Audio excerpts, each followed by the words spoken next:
Good evening, everybody.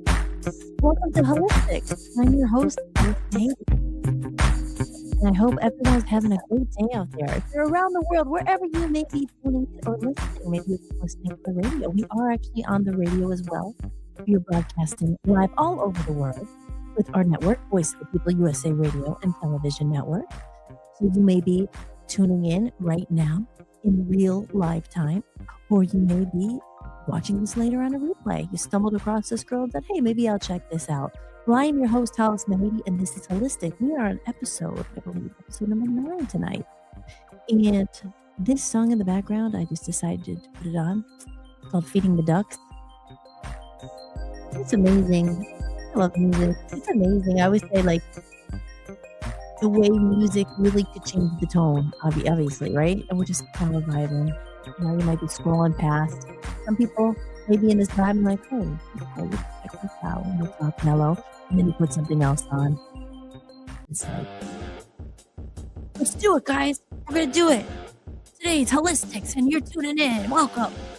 Oh, because imagine movies without, sometimes I'll, especially when we're watching our favorite show at the moment, 24, and you'll hear a scene and it's like, it's so exciting and you're on the edge of your seat, but it's because of the music. And then sometimes I'll be like, imagine if that music wasn't there. It really makes or breaks the show, right? I mean, the show is great anyway, but without that music in certain scenes in horror movies, like the music is such a vibe. That's why music, I love music. It's so important. It's so important in the world. So how's everybody doing tonight? Again, I am your host, Hollis-Tics. We're going to get some of the housekeeping out of the way in the beginning here. As you see to my right over there, we got the QR code. If you're just joining in for the first time, you're like, why the heck would I give her money? But hey, maybe you're feeling generous.Maybe you have a lot of money you don't know what to do with. Well, we could certainly use it over here. All the tips support the show. So go over, scan that QR code with your phone. And you could do a one-time donation or drop a tip in the jar. Again, all the tips support the show. I am an independent artist. We do everything independently ourselves. We are not trust fund kids. We are not independently wealthy. So every piece of equipment here was funded out of my pocket and out of my partner's pocket. And that includes all this lovely microphone that sounds good. The lovely camera that has been a bad little camera last night. And I'll get into that in a second here. But again, I am an independent artist. I'm a musician, a creator, a content creator, and the host here of Hollistics. And I said, I'm showing up. I'm just going to show up consistently every night. We are on episode 9, as I said. Today is Tuesday. We got through Tuesday. If everyone's still alive, which you are if you're here and watching this, thank God. I give yourself a little round of applause. I don't know if anyone told you today. If they didn't, I'm here to tell you, you're doing good. Keep going. Okay.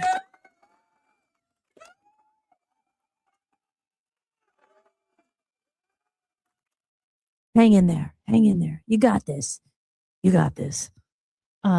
Sometimes my applause over here, I'm going to do a little test because I do watch these podcasts back. Not the whole thing sometimes. The first week I did, Dan a joke. He's like, you like watching yourself? I'm like, no, I want to see what's working and what's not. And I have to make compilations. I do everything myself. So if I have to make compilations of things, I have to see what part I have to use. But let's see if this applause is a little bit better. So one more time, in case you may be having a down day and you need a little bit of lift and no one told you, you are awesome. Give yourself a round of applause. Here we go. So which one's better? Which one's better? I don't know. You tell me in the chat room. We'll go over to the chat room. I just want to tell you real quick as we're taking care of the housekeeping here. We can watch this on Rumble. This is live on Rumble. It should be live on the Facebook. I think it's on my personal page. It should be broadcasting live. Maybe it's on Instagram tonight. It should be. It's also on Voice of the People USA Radio and Television Network. So if you actually have Roku TV or Fire TV or Apple TV, and maybe you're on a phone right now and you're like, hey, I have that, head over to Roku TV, type in VOP USA. It should come up actually. And we are on the TV as well. So I'm actually on television as well.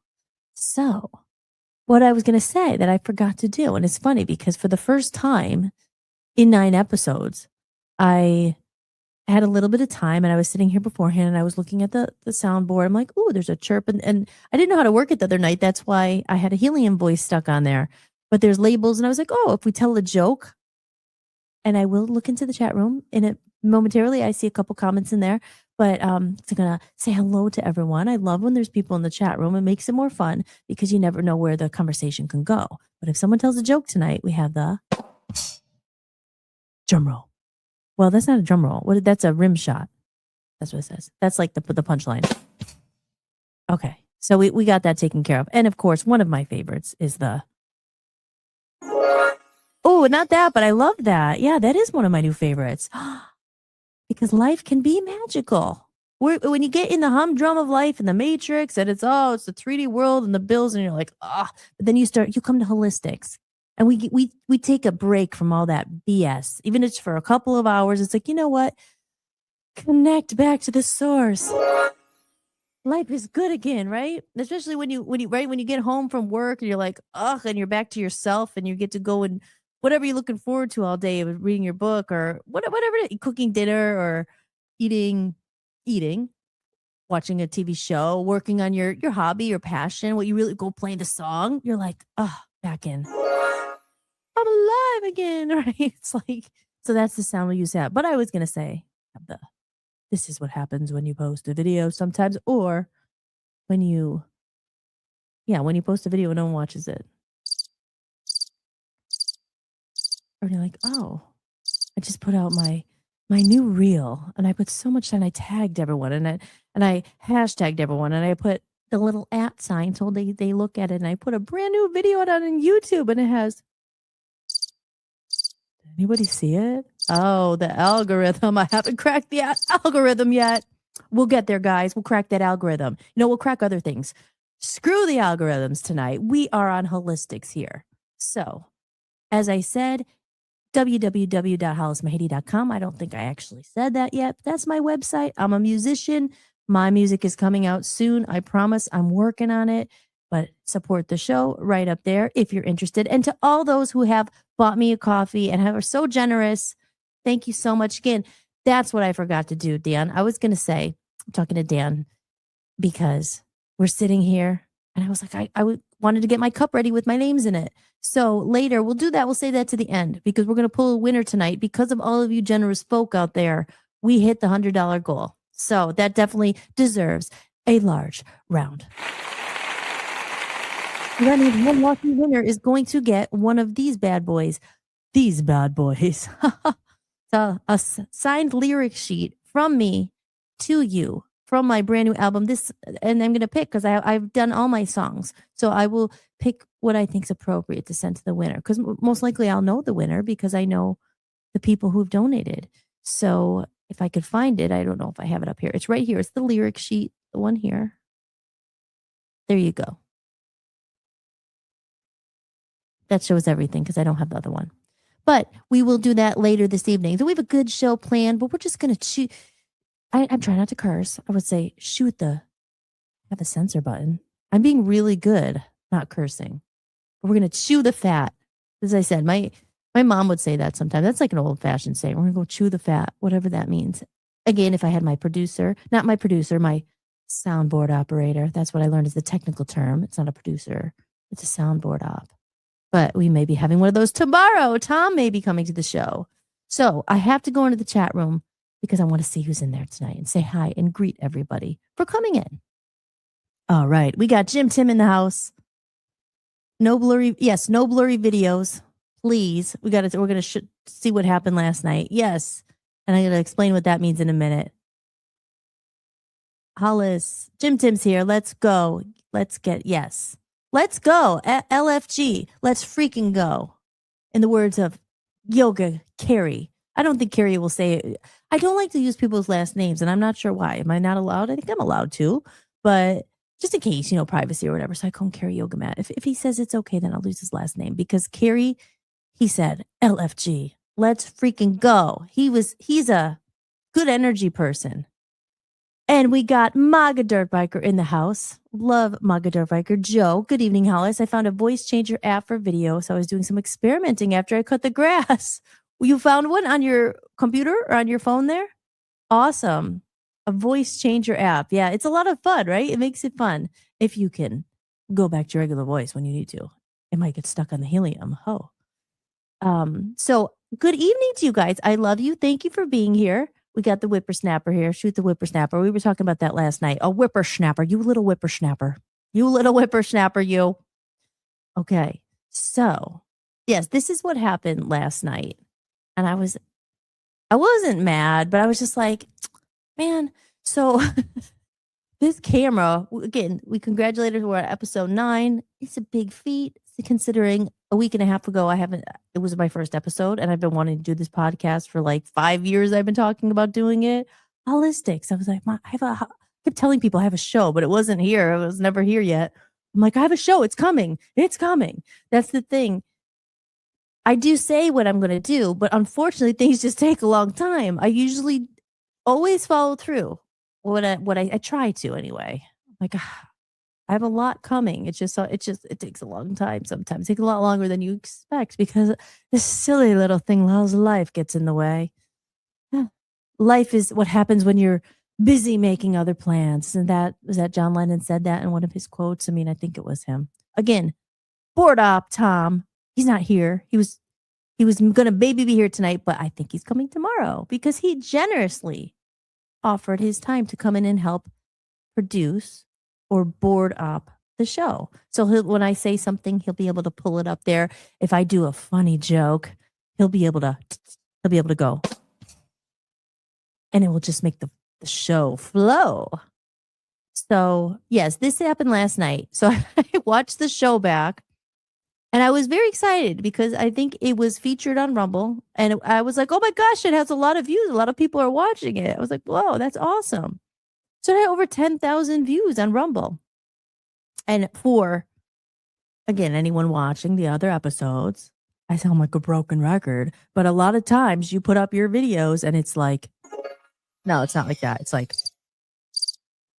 so I was very excited to see that it was on Rumble and it had a lot of people were watching it and had like over 10,000 views. And, it's all about the views, guys. What are your view counts and what are your follower counts? Still, like, we can work on that. So if you're not following, drop a follow. It really helps us out. But yeah, I was very excited about it. And so I went and what we have done every other night so far. That was episode 8. 7 nights previously, no problem at all. I didn't do anything different with the camera, so I thought. But I went to watch the episode back and it was all blurry. I was like, really? The whole episode? And it looked fine and it looked clear. Now, I hope this doesn't happen again, but it looks good here. To me, it's clear. It's not all blurry. And Dan is always watching it. And he said it looked fine to him live. But then when I watched it back, everywhere it was, it's really blurry and pixelated. I'm like, man. So I like to cut clips from my shows and stuff. So I can't really use that because it's all blurry. And we had a good time last night. We talked a lot about diets and our crock pots and our cooking and everything, motorcycles. It's too bad. But you know what? That's why you got to catch the live show. Because I think the live show should always be clear. So you got to make it here live if you can at 7 p.m. Eastern time every night, Monday through Friday. Not every night. Weekdays, Monday through Friday. And Friday, we have our TGIF Friday episode. So we will be reminiscing about the 80s. As I said, this show is for everybody. Everybody is obviously welcome. But, I say we're the real humans here. We are the last of the generation in our age. My age, 80s, was born in the 80s. You guys do the math. 80s, 70s, 60s. We are the generation who still remembers, I call it what do we call that generation? Before the phones, but it's like we should call it the hide and seek generation or with this till the street lamps came on. The hide and seek generation where we, I'm sure maybe kids still play hide and seek. Remember those games like go out and I call it the hide and seek generation. So we'll just call it that. So everybody is obviously welcome. It doesn't matter how old you are. But on Fridays, we talk about the 80s stuff that you might not know about it if you weren't born in the 80s or, lower, 70s, 60s, 50s. But you could also learn about it because they had some really cool stuff.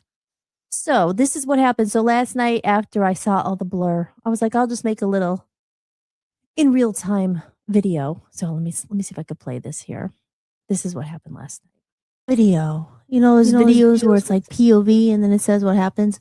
Point of view video. Those videos where it's like POV and then it says what happens. Point of view. You finished your 3-hour live stream, episode 8 of Hollistics, your new podcast. and you find yourself in your lovely vanity with your perfume collection to the left and your walk-in shower or double door closet to the right. And you go and you watch it back and you see it's on Rumble and it already has 10,000 views. And then you watch it back and it's all blurry. And then you realize your camera was on the wrong setting on the frame rates per second per minute. So unfortunately, Hollistics episode 8 is a bit blurry. And it's unfortunate. But I'm keeping it real here. This is the journey. And the camera, we will get you back. Hopefully this isn't blurry. But you can still listen to the audio. You can still watch it. To use your imagination. And imagine what I would look like if I was in 4K and not 1080p. Or the frame rate wasn't... So tune in tomorrow to Hollistics episode 9. Where I will be telling a very emotional story. I hope to see you there. Hollistics, weeknights live at 7 p.m. Eastern Time across all. I can remove that. Oh, I'm back there. And we are back. So that was my, again, the problems are getting less as I was very open and admitted I've been dating multiple streaming services and I have yet to find the perfect service. And I compared it to guys. Is there really the perfect person? Is there really the perfect streaming service? Because somebody needs to make something that makes it easier for the content creators out there or the streamers. I mean, we are on Rumble. I see some eyeballs over there. It means there are some people in here. Anybody else have problems streaming? It's a lot. It's a lot to learn. I mean, some people, especially the younger generation, you guys are good at it. It's like, oh my gosh. Anyway, it's kind of boring if you don't know what I'm talking about. But the OBS and all that, I'm like, oh gosh, no. So our problems are getting a little bit less and less. There's still always something to do, of course, making videos and content, but that's the fun part. It's technical stuff that I hate. And like I said, was so grateful that Tom is a busy bee. I get it. He's doing similar stuff to what we're doing. He's always dealing with streaming, but he did offer when he's available, if he could pop in and he does things behind the stage there. So he could do the little, when I tell a joke, he could do that without me being like, where's the button? It just kind of loses its effect when you're doing it yourself, but the show must go on. The show must go on. So that was the little bit of, I wouldn't say drama, but that was like last night. I was like, but you can't get upset about these things. You just have to be happy and just move forward and keep going. So over in the chat room, anyone else out there, you let me know. Here we go. Go down there. We got Holy Moly in the house. MAGA Institute. Holy moly. I love you, Timothy. Timothy is here and he was very helpful because he has a camera. He has the same camera. And I will say the camera is awesome. I actually want to get another camera like this. It's a great camera. And we figured out also it's always moving. So I had to take the setting off. So, you go over there, it follows you and you see I'm in a studio, so you don't want to see my kitchen because I don't have my kitchen in the studio. I'm in a proper studio here. Don't you see? Look at those speakers. They look really cool, right? And that's a backup mic. That one right there. Oh, by the way, right there, hitting goals. You guys anybody hit their goal today? Remember, take it small feats, right? I did what I said I was going to do today. And that was, I made it to the gym. And I swam. And that's why I'm wearing a hat, because I didn't have time to wash my hair properly when I got out because I was running to get ready for the show and everything. So my hair is a little damp still, but that's why I decided to throw on my Ohio hat. Today we're representing two things here. We got the Ohio hat because I am in Strongsville, Ohio, only about 15 minutes from Cleveland, Ohio. Sometimes I say Cleveland, Ohio because I think it sounds a little cooler. But Strongsville's awesome. I love Strongsville. And I am representing Voice of the People USA Radio. And I made this sweatshirt. And I've been thinking about it. I've been thinking a lot about it. We need to have some merchandise. But we do have this. And I spray painted this. This was not spray paint, but it's fabric spray paint. So I'm representing the network because we are on Voice of the People USA Radio and Television Network. And that is a really long name. So we call it VOP USA, Voice of the People USA. So if you hear me saying that, you don't know what it is, that's what it stands for, Voice of the People USA. Because here we're here representing the voice of the people, the real people, the human people, the voice of the people. So let's go down here and smash that thumbs up too, guys. Yes, here we go. Smash that thumbs up, like, and subscribe. I've found it very hard for people to follow and subscribe. And then, you know what? I thought about it myself too, but it's like, I don't usually do that either. So maybe you just have to be reminded. And I ask you to do it if you enjoy the show. Of course, a tip goes a long way. A buy me a coffee. But, no, I get it. Everyone's asking you for money, especially you don't know me. Like, why are you asking me for money? So I will ask you, if you can't donate, share it, subscribe, and give it a thumbs up or follow us or whatever, wherever you're watching it. If you're on Rumble, if you're on YouTube, subscribe. The reason why is it helps. I don't know why, but it helps you. And then you get the followers because that's all anybody cares about. But that could eventually lead to money and some sponsors. We're gonna manifest. No, as I said last night, we're gonna co-create. We're co-creating with God. And I always, I talked about it in my video last night, but we're never really fully in control. I don't think. That's my opinion. We're co-creating. So you put it out there, you work, you do your part, and you ask and you believe in something higher working for your benefit or for the greater good for you, not the greater good for you. I think the world and the universe and God, it wants you to be happy. It wants your success. It wants you to succeed. So when you do it together and it's not just you thinking, I got to do this. I think that there's magic in that. So we are going to co-create a sponsor together, and we're going to co-create some funding for this show because God knows I need it. And it would really help because then the lovely person like Tom who comes in, I could throw him some money because I like to share the love. But, because we got to take care of each other. We got to help each other, especially independent people doing it themselves. So we're doing it ourselves. There's, people on Rumble get paid millions of dollars to do one podcast. Good for them. I'm not jealous, like sour grapes. You're getting it all and we're not, but there is an imbalance. There's a lot of people don't make any money and they spend a lot of money because it costs me $25 a month just to stream on Rumble. And just to stream on Rumble, like you have to be paying for it. X is another one. You have to have an account if you want to stream on there. It's $11 for that. So there's $36 right there just to stream on two platforms, and like I said, it's great. I guess it's like they're getting paid millions of dollars for one episode, but if you get sick of those people, you come over and support those other voices out there. So we're here for the real. And hopefully Tom will be here tomorrow night. And I would love for him to pop on and so you guys could meet him. I did do a podcast with him. That's how we met, actually, because his other host of his show, No Skips, his co-host, Jessica, she was in the chat room last night. She's not here tonight. I don't see her yet. Maybe she'll pop in. But she was the host of that. She is the host of that. And I forgot what I was going to say because I looked at the comment there and then I lost my train of thought. But Tom is great. And hopefully he'll pop in. That's how I met him. Yes. On No Skips. So I was a guest on their podcast and that's on my YouTube channel. If you want to check it out, I should probably put it up on the Rumble as well. But he's great. And he's going to come in and he has the ability to pop on screen and talk because as I said in few other podcasts, we are going to be having guests. The first week, I didn't want to bring a guest on where I'm like, oh, how do I work? And then, you have to figure this all out. But I think we're getting it down. So probably, not this week, but I'm thinking the following week may have a guest. And then we got to think about the Easter and stuff because I'm going away. So I'm kind of figuring out, can I bring my setup and do my shows? Should I play reruns? Oh, I don't know if I should play reruns. I want to be consistent. So we'll see what happens. But it's all those things you have to think about when you're behind the scenes of hosting your own show, daily show now. Like I am, Hollistics here, and I am Hollis Mahady, your host, if you're just tuning in.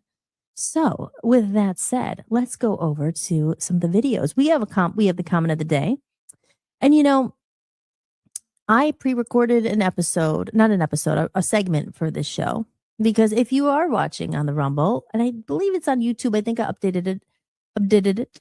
I have a thumbnail up there. It's different from the one I'm usually using, the Hollistics one. And because I recorded a video Sunday to play for today, because I played some stuff last night and I was like, I'll save that for Tuesday. So this episode, I do have a story, and I won't play it yet. I'm just kind of explaining it a little bit.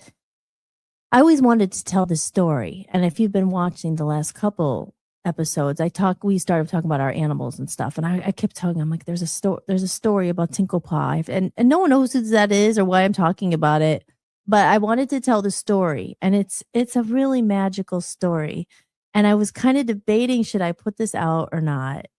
I wasn't debating. I want to tell the story, but it does get sad. So I was like, I don't know. Should I play this video? I mean, the video it's long. It's about 50 minutes. So it's going to be like, maybe I'll start playing it at 8:00 and we'll do that and maybe come back and talk about it or something.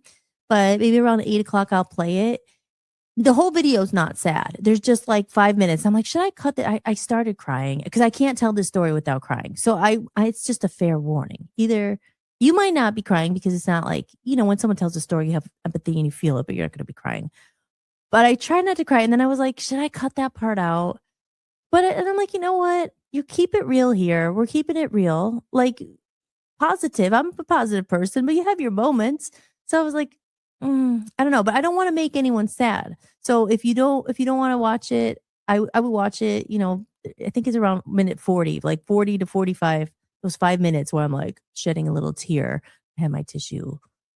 So it's a fair warning. But the moral of the story, the whole it's a very magical story, but it has a sad ending. But it has a happy ending. It depends on what way you look at it, right? So I will play that, but that's the thumbnail that's up there. And it says it's the story of the magical story of the angel cat, Kit Kat Tinkle Paw. And I'm looking forward to playing it. So maybe around 8:00 we'll play that. And again, fair warning, if you're not want to be sad, it's not, like I said, it's not sad, the whole thing. It's worth watching. But if you're one of those who are like, oh no, I don't know, then don't watch it. And then just tune back in 40 minutes later. Okay. But I don't want you to go away. So maybe I shouldn't be saying this. I don't know, producer. Should I have said that? Oh, I don't know.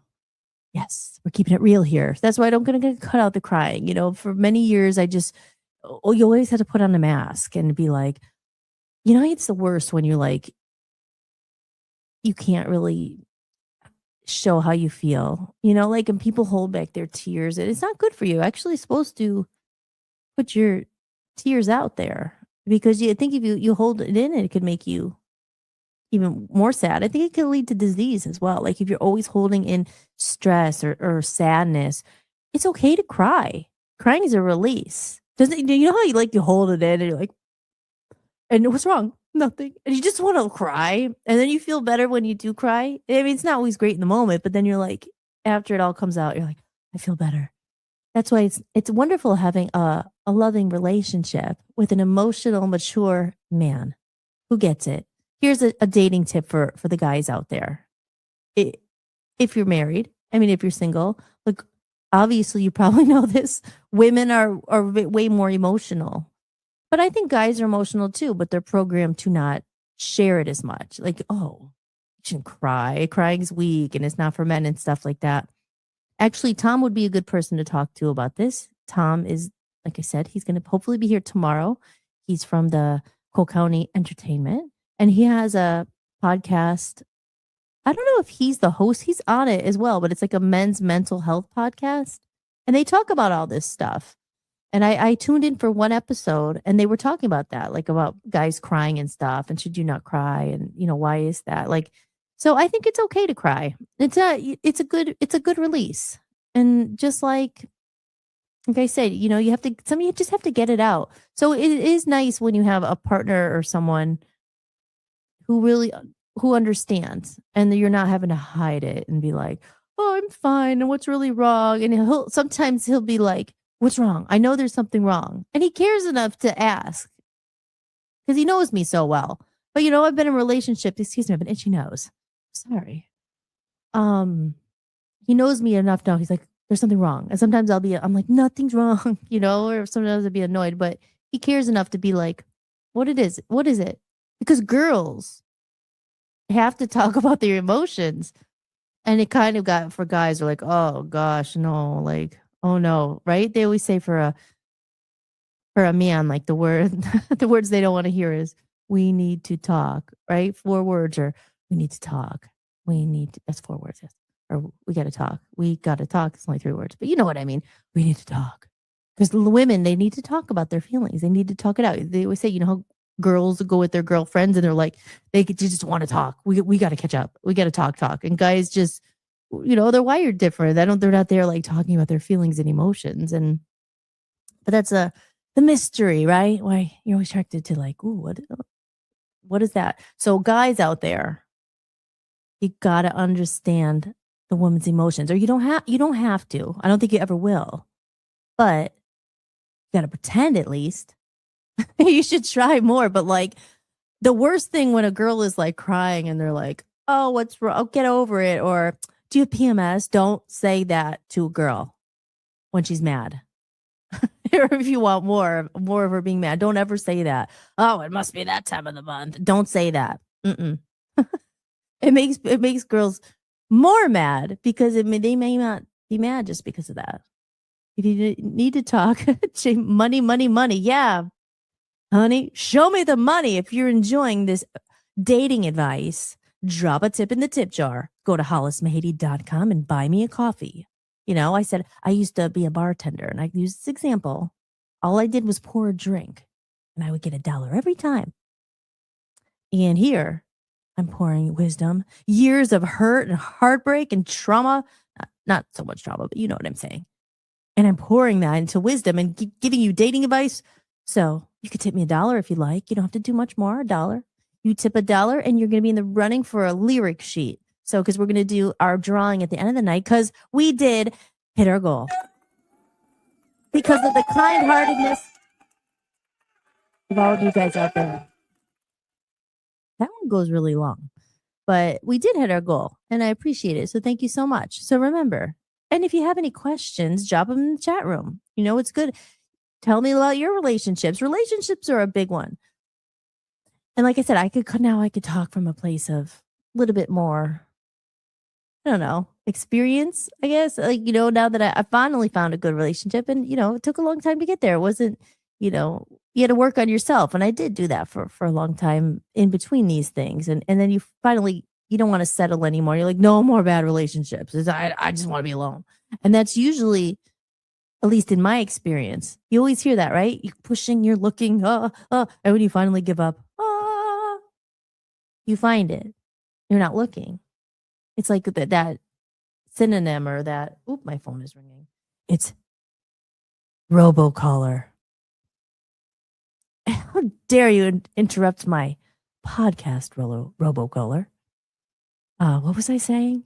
Oh, yes. Like when the dam breaks, or, when you're like, it's like a door, right? You're pushing and pushing. Just like I always use the example. I think there's something to be said for it.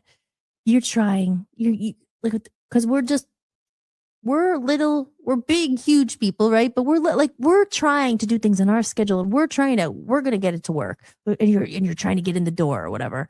And you say alone, like, no, it's not, we'll talk about that. Right. Yeah. I'll address that in a second, but let me finish the damn analogy. You're fighting, you're trying to do it. Just like with music, you're just like, or jobs, right? Dan's applying for 100 jobs. Like, hopefully this will happen. You just put it out there. Eventually it'll come, but you're trying to do everything you can. And, God love you. We're trying here. But sometimes, like I said last night, the goal.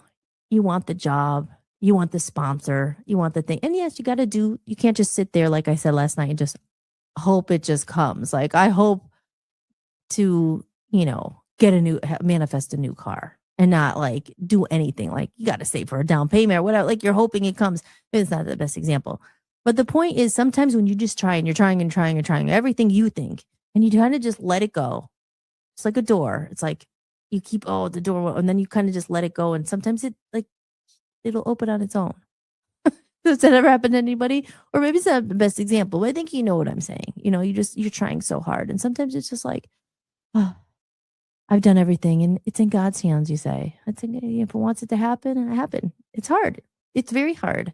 Just like with jobs and stuff. I compare it, and Dan doesn't mind, I don't think, me saying, he's looking for a new job. And, it's just, it's not easy. It's you're trying and you're trying, and it's disappointment after disappointment. Well, you get so close, and then doesn't get the job, and someone else gets it, and it's just like sometimes I say this a lot: divine timing, divine protection, divine intervention.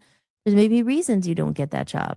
That's the one thing that always makes me feel better, as I really do believe in God, and He always guides us where we have to go and land eventually. That's what I believe. Not everyone believes that, and that's okay. But that's how I think. And I say, sometimes, oh, good thing I didn't take that job. Maybe whatever, God forbid, would have been an accident, or it would have led to something where you met somebody who was a weird, creepy stalker and they ruined your life. I don't know, so you just have to trust in the plan. And it is not easy because we have our own plans and we are on our own timeline and we want things now. It's like, no, I don't need I need the money now. Maybe I need it right now. I need the record deal right now. I need the freaking new partner right now. But they're just like, no, just wait. We'll deliver something to you, but just have patience. Hold in there. Hold out, But let's see. So Tim says, you say alone like it's a bad thing. Right. It's weird because it's Dan and Hollis for president, right? Thank you. That's funny. It reminds me of House of Cards. Claire. And that was the woman. What was her real name? I forget. And who's Kevin Spacey? What was his name? Francis. House of Cards is one. That's a political show. I don't know. I had to watch it with Dan because he could explain it to me. But talk about a power couple. Watch that. We won't get into that. But Tim says, you say alone like it's a bad thing. Well, that's the thing. It's just, let's face it. I think people, if you're with the right person, obviously, it's fun.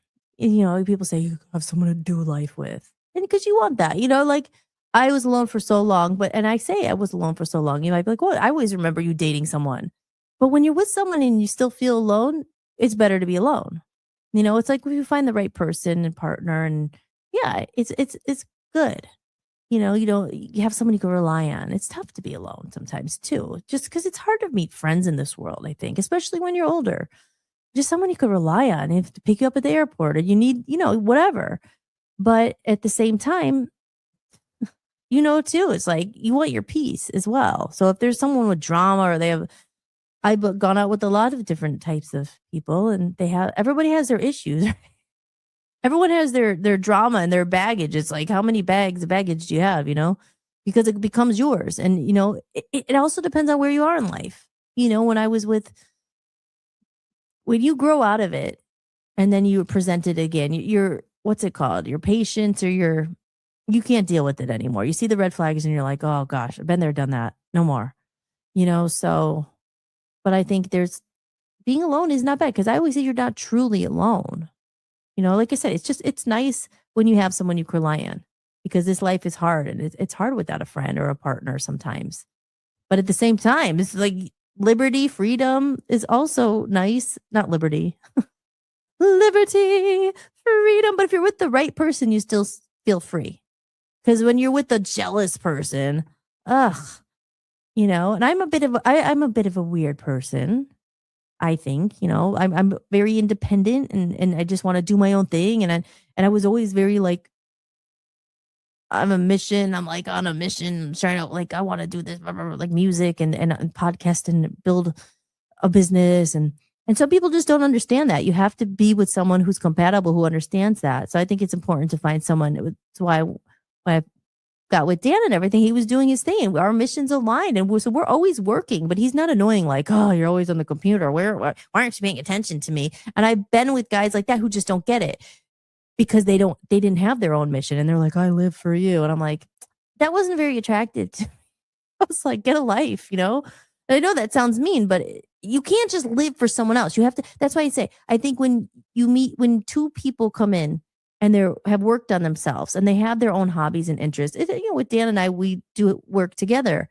So we have a similar shared mission, but he has his own thing too. He does his thing. And I think that's important, because there's definitely different kinds of loves. And I've experienced some of that love where it's just like, oh, I live and die for you. And it's just, is that real love? No, it's toxic. It might be, attraction at first. And it's just that, but then it gets boring and you're just like, okay, I really don't actually like you at all. So you always hear that thing about physical, like lust, or just, you're just coming back for the sex or whatever is good.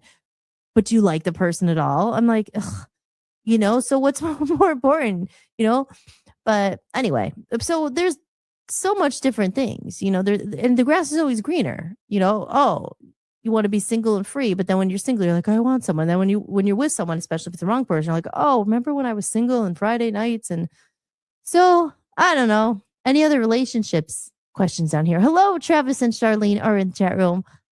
Good evening, guys. Thanks for popping by. It's so nice to have you here. MAGA Institute. Yes, I know what his rule is. Rule number 1. Yep. My shadow has never let me down. He is always right by my side. And that's what I say, again, coming from a place of wisdom. Hey, Hollis, I got asked, have ever thought about singing some 80s songs on an album? I think you would nail them. Oh, I got asked, have I ever thought about it? 80s for sure. I did a cover. It's out there somewhere. I wonder if I could find it. Of Love is a Battlefield by Pat Benatar. Yeah, 80s songs for sure. I am an 80s baby. But I like the rock and roll, Joan Jett. I was in a cover band forever. We sang loads of 80s songs. Lots of them. So yeah. I definitely I would love what's the other one I would love to love? Heart. That song alone. I like that song. That's a hard song to sing. She's good. But I could sing it. I would get my karaoke track and have that song, and I'd be like, in Maine. No one would hear it. I was like, I'm going to sing this someday for everybody. But no, that's a good idea. I was actually thinking today about doing a cover song, not a cover song, but our Friday night song. There's a guy singing it because it's AI generated. I'm honest about that one. It's not my song. I wrote some of the lyrics, but such a good song. So maybe I could re-record it and we'll do a video for it. But yes, Pat Benatar. Hit me with your best shot. You're a real tough cookie with a long history of breaking hearts, with the one in me. And then, of course, I love rock and roll. That's Joan Jett.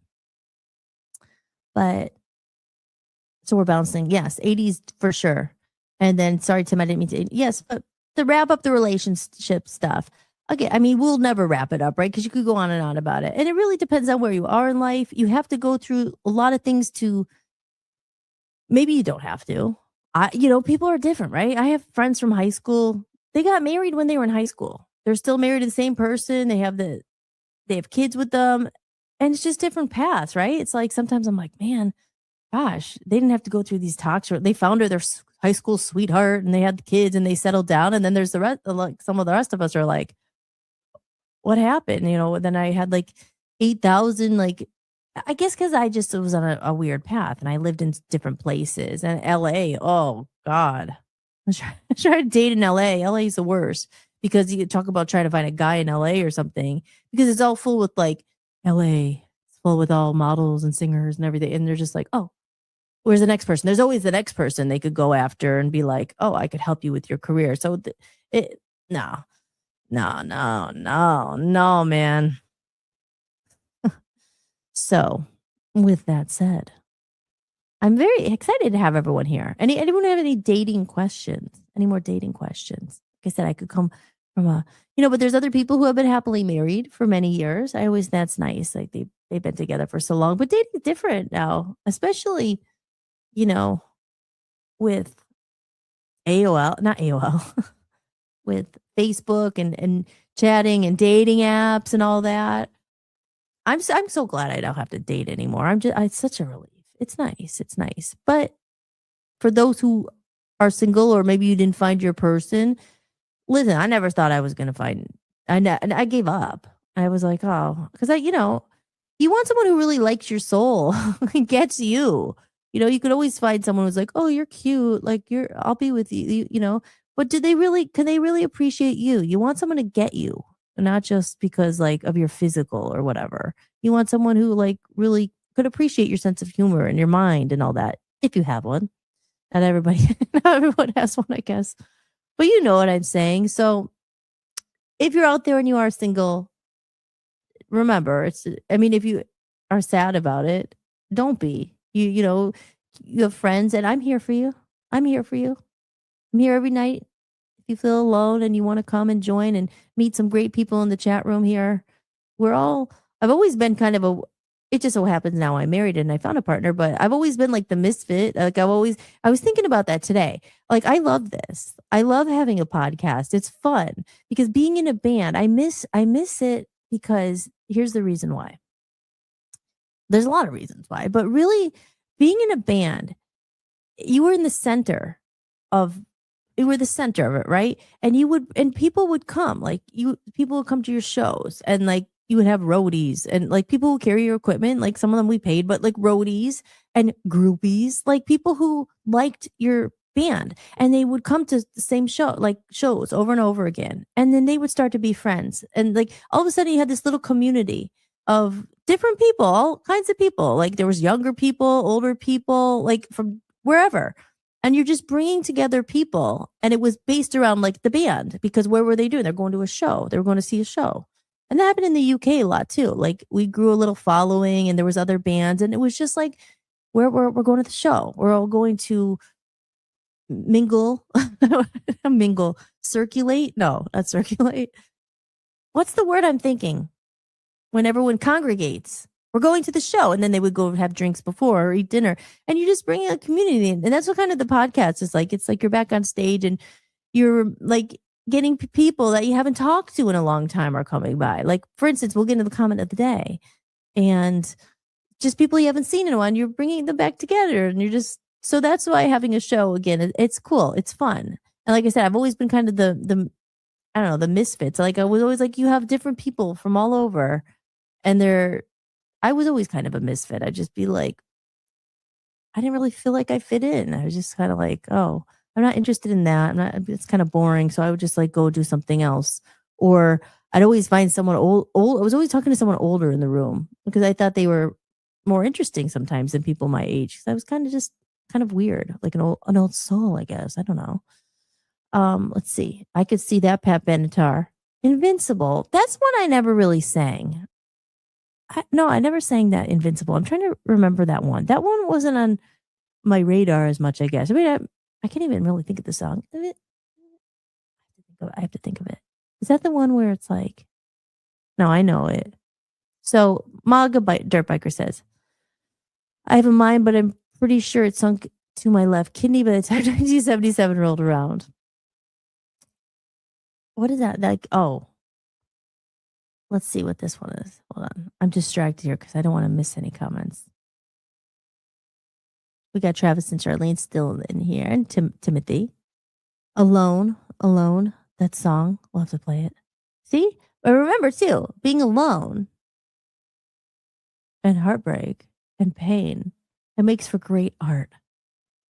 It's too bad, right? Why does it have to be that brings so much ammunition? I have a couple heartbreak songs on my lyric. Oh, you know what I'm going to do? Let's go over here because I didn't get a chance. I went to do it this weekend to do the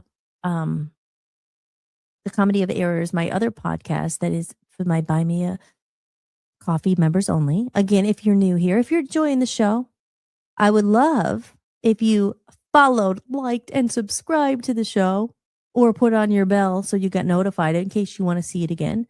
I'd love it if you could share it out, retweet it, or at least, follow and like, because it helps the show here. We are independent. I'm an independent artist. I'm not funded by anyone. We're going to get a sponsor. We're co-creating it with God. We're going to get that sponsor. We're going to get some advertisements so we could get some more help and we could get the word out about this show for humans. And I say that, people are, what do you mean for humans? We talk a lot about AI here and the robots and things merging. So we're here. The real people here. We're totally consumed by AI, and we do things like I write my own music, and we have our own thoughts. You know what I'm saying? So real humans only. Like, you know what I mean saying here. Robots and stuff. Like I said, we can't avoid them. AI is coming. But this is where we remind ourselves what it's really like, what it is to be human. have empathy for people. As I say in some of my first videos, it's just like there's going to be a day where, robots are going to be doing a lot more things, taking over a lot of jobs and things. But we have to remember, like, robots don't have empathy. They don't cry. I mean, I'm sure they'll get them where they're crying and you're getting attached and you're thinking they're real. But at the end of the day, you can't replace the soul. And we are here. And soul is my motto. It's all about soul. What's the soul is what's in your heart. It's what moves you. It's the soul is what gives you those ideas that come out. Your imagination, your intuition, like it's all that stuff to your soul. It's your heart. It's what you feed into the chat GBT or you feed into the whatever it is, the AI graphic maker or the Grok or whatever. Yes, they can shoot these things out like in a matter of seconds. Like put in a picture of something funny with a bear with a bear with like feathers on his head or like whatever. And it'll shoot it out. But you told them that. So that's the soul. So we're keeping it real here. We're trying to, keep that humanity still. And remember, even in the busy, chaotic world and the technology's changing and it's coming and things are automated and everyone's like, oh my gosh, you got to learn AI because it's taking over with. Who cares? Don't do that anymore. You don't even have to read. You don't have to do anything. You don't have to type. You don't have to think. We're going to think. We're going to think and we're going to feel and heal. So all that said, if you're enjoying the show, go right over here to Buy Me a Coffee, and I'll give you just a reminder. If you're enjoying the show, Are you enjoying the podcast? If you'd like to support what I'm building, you can buy me a coffee. Every bit of support helps me keep this podcast going and release my music independently. You can leave a one-time tip or become a member for a few dollars a month and unlock exclusive content and behind-the-scenes footage you won't find anywhere else. Just visit buymeacoffee.com/Hollis-Mahady or scan the code you see on the screen. When you're truly independent, creating music isn't just art, it's devotion. It's late nights, long days, and pouring your own time, energy, and money into something you believe in, something you feel called to bring into the world. Right now, the world is overflowing with content, music everywhere, so much of it generated in seconds by machines. And somewhere in that noise, real artists are fighting to be heard. The ones who spent years learning their craft, the ones who turned their pain into songs, the ones who kept going when it would have been easier to quit. Most people scroll past without thinking about the soul behind the sound. But if you ever find music that moves you, that heals something in you, that makes you feel less alone, remember, there's a real person behind it. Because good music isn't noise. It's something sacred. If you discover music that speaks to you, support the people who made it, if you can. And that's what I say sometimes. I say it a lot. Remember, there's a soul behind the song because we are navigating a crazy world. If you go back to episode 1, it's my very first podcast. And I read the Reconnection Movement online. And it's free if you want to download it. It's on my website. Or you could go and watch the video. If you have the attention spans for it, I address that too. It's like we have to do something funny. And it's hard. There's a lot of stimuli going on. And it's like... I talk about it like people don't have attention spans, but it's not really your fault because you are constantly bombarded with, oh, what should I look at? Should I go to Instagram, TikTok? Because it's scroll. Did that catch my attention? But it's worth watching, and that's why I brought it up. But the Reconnection Movement, here, I'll play that real quick. And if you want to head over to hollismahady.com, join my email list. You can get a free copy of that. You can listen to the episode. And here, this is it. Download your free copy of the Reconnection Movement today. Just head over to my website, www.hollismahady.com. Go to the podcast sections, scroll to the bottom of the page, and enter your email to get your free copy instantly. Now more than ever, it's important that we reconnect and support real human creators and real people.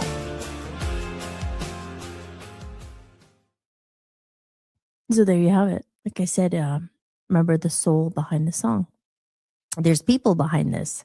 And when you are in an age where you have unlimited music coming to you, there's so much.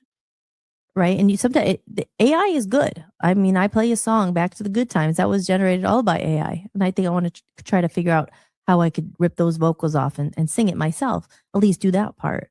But there's so much. So if you find someone you like, that is a real person and they're creating like myself, I'm not saying just me, but go listen to, I'm going to be putting out new music.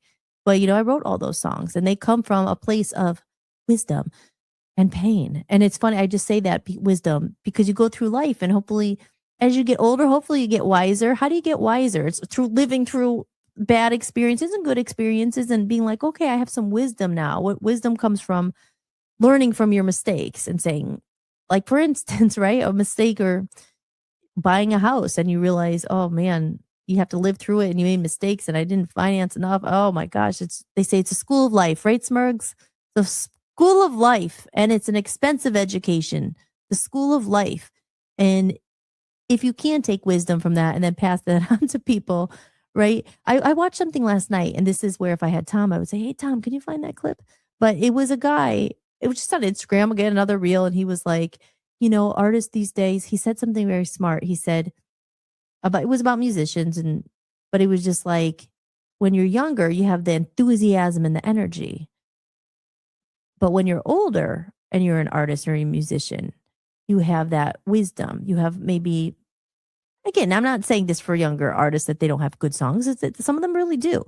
But when you have that pain or in that experience and you're really writing truly from the heart, sometimes you connect more because you might have a song that really hits and you wouldn't have written that if when you were 15 or 20 because you didn't live through it. You didn't live through that heartbreak. And I know that too because for a long time I didn't even know how to write songs. I was like, what am I going to write about? I was trying to what should I write something like this? Because I didn't have that experience yet, that life experience. Man, I got that life experience now. I went out, I did a lot of things, and now I'm writing about it years later, the stuff I lived through. And he said in the video, he said that's why even this day and age, the music business has changed. It's good. It's good that you hear, and I heard this for a long time as well. Oh, you're too old. You're too old to be in the music business now. Even when I was in the music business and I got kind of a break and I was getting out there, I was in my late 20s. And at that point, that was considered old.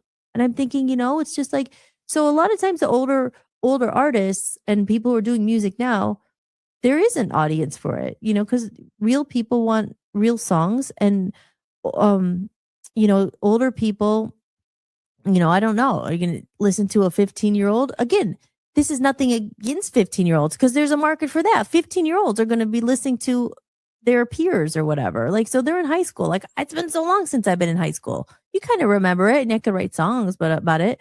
But so you have your audience, but that is the good thing about the internet. You can find your niche and, appeal to those people who might like your type of music. Because if there's a kid listening to it, they might like it because it has a good melody and a good beat. But sometimes with the words and stuff, someone else is going to maybe connect with it who's older. So I don't know. You know what I'm saying? Because my song Shadow Dance is all about that. About life and it's about life, man. It's about life. So with that said, I will play a little clip from, I just did this intro actually. I didn't record the podcast yet. It's going to be on my Comedy of Errors podcast, but this is the intro. And then I will be, here's the intro of the Comedy of Errors. This is a special podcast that's you can get if you go over to Buy Me a Coffee, and you have to get the backstage pass. It's $10 a month. And you get these extra podcasts and some extra behind the scenes of all about my album, music that's not even out yet, because I want to show the journey of what it looks like as an independent artist, as someone without loads of funding or the machine behind you. I am literally putting it out on my own label, Voice of Freedom Records, and doing everything myself because I've experienced, I don't like doing everything myself. I do need help and I want help. But as far as being in control and learning from the past of what I don't want, now I'm doing it my way. But it's tough. It's tough because you don't have the money. You don't have loads of money to break through. You do need money for advertising and promoting and blah, blah, blah. So that is why I started the Buy Me a Coffee, because if, any money I raise from there, that's all going into promoting the album and paying for the boosts and the reels and all that, or, boosting the advertising. Advertising is a big thing. You can make the greatest music in the world, but if you can't get it out there and no one knows it exists and you can't advertise and compete and get it out there, no one's ever going to hear it. And that would be a shame. But let me play that. Let me go in the chat room real quick, so I don't want to ignore any comments here. Do robots cry digital tears? Did you ask that? Oh, Timbo's answer is no, they don't. I was going to say, I don't know. Do androids dream of electric sheep? A great story by Philip K. Dick. Okay, so back to we'll address that again in a minute. Here's the Comedy of Errors podcast. This is the intro. Here we go.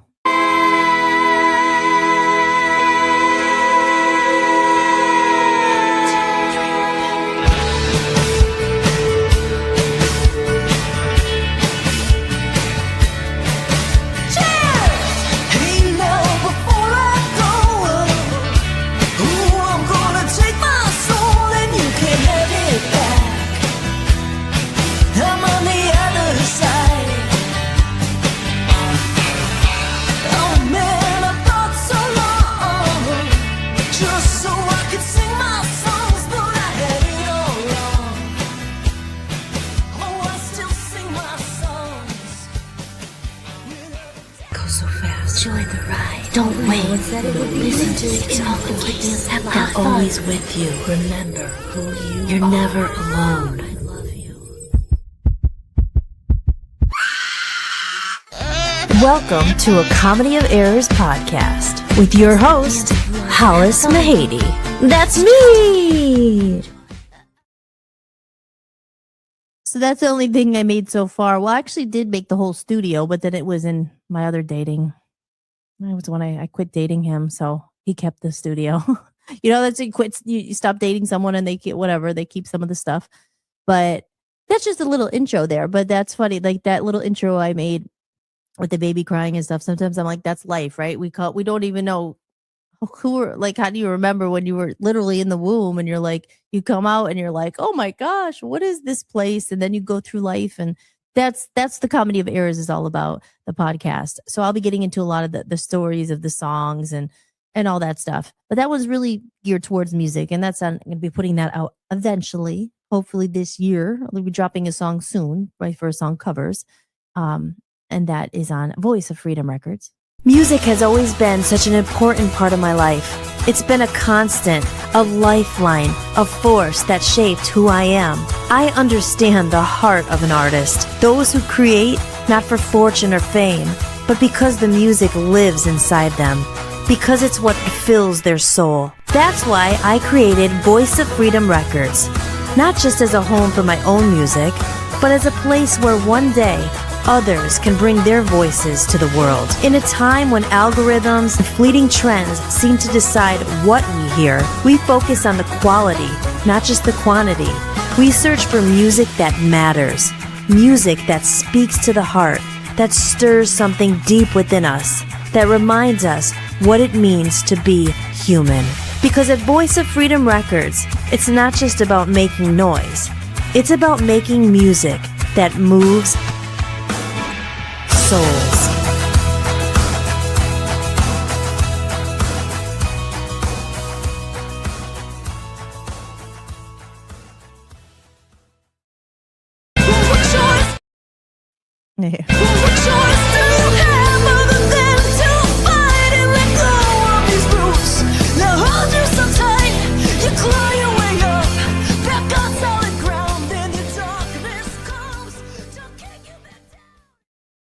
There you go. So that's Voice of Freedom Records. And it's a little bit why I'm doing what I'm doing and why I'm putting my own music out on that first. I'm obviously the first artist on my own label. But my goal is to hopefully find some other people down the line and we can help each other, because I need help. I can't do it all alone. But it's one of those things where you come up with the idea and you hopefully people who are meant to find it may find it, and we can kind of help each other. I think it's important. I think the traditional music industry it's changing already on its own, and with the AI and everything, it's just, there's so much, it's different, and it's hard to break through. So I think it's important to find those other people who are real, who are writing their own songs and singing themselves and all that, and come together and do something that is, as I said, I'm not anti-AI, because you have to use it. It's here. It's not going anywhere. I say that in the first couple episodes. We're going to have to learn how to adapt to it. But it's also important, I think, to remind each other and keep that humanness, because if you get too lazy, it's like, oh, AI, just let AI do it. Let's just let AI write every single thing. Let AI write every book, or every whatever it is. We're gonna get lazy in our mind. We still want to use our mind, right? I think I have that T-shirt on actually underneath this. It's my AI t-shirt. It says, say no to AI. This was like 5 years ago. It says, use your own mind. So I don't know. I can't be the resistance to AI, like, because it's here. You have to learn to adapt to it. So over in the comments section, do robots. We still have to save that comment there. So we'll see about that. I don't know. But here we are, guys. So it's the top of the hour. So we have the comments of the day. And I did say around 8 o'clock, maybe start playing the Tinkle Paw video. So I don't know. Maybe we'll do the comment of the day when we get back. And I should maybe do the Tinkle Paw video now. Okay, so because I don't want to be too far off my schedule. We're at the top of the hour here. And I've already talked about the Buy Me a Coffee. Tips support the show. Because we do want to do the drawing at the end as well. Because I promised we would do that. So maybe I'll go into the Tinkle Paw story. And like I said, this is a video where most of it's not too sad or anything. There was a couple minutes where I was like, I don't know if I should play it. It's a little emotional. But if you're here for it, if you're here for you happen to tune in, you saw the thumbnail of my magical angel kitty cat. This is why I wanted to tell the story. It was hard. It was hard to relive it and tell it. But I always said I've been wanting to record that video for ever since it happened.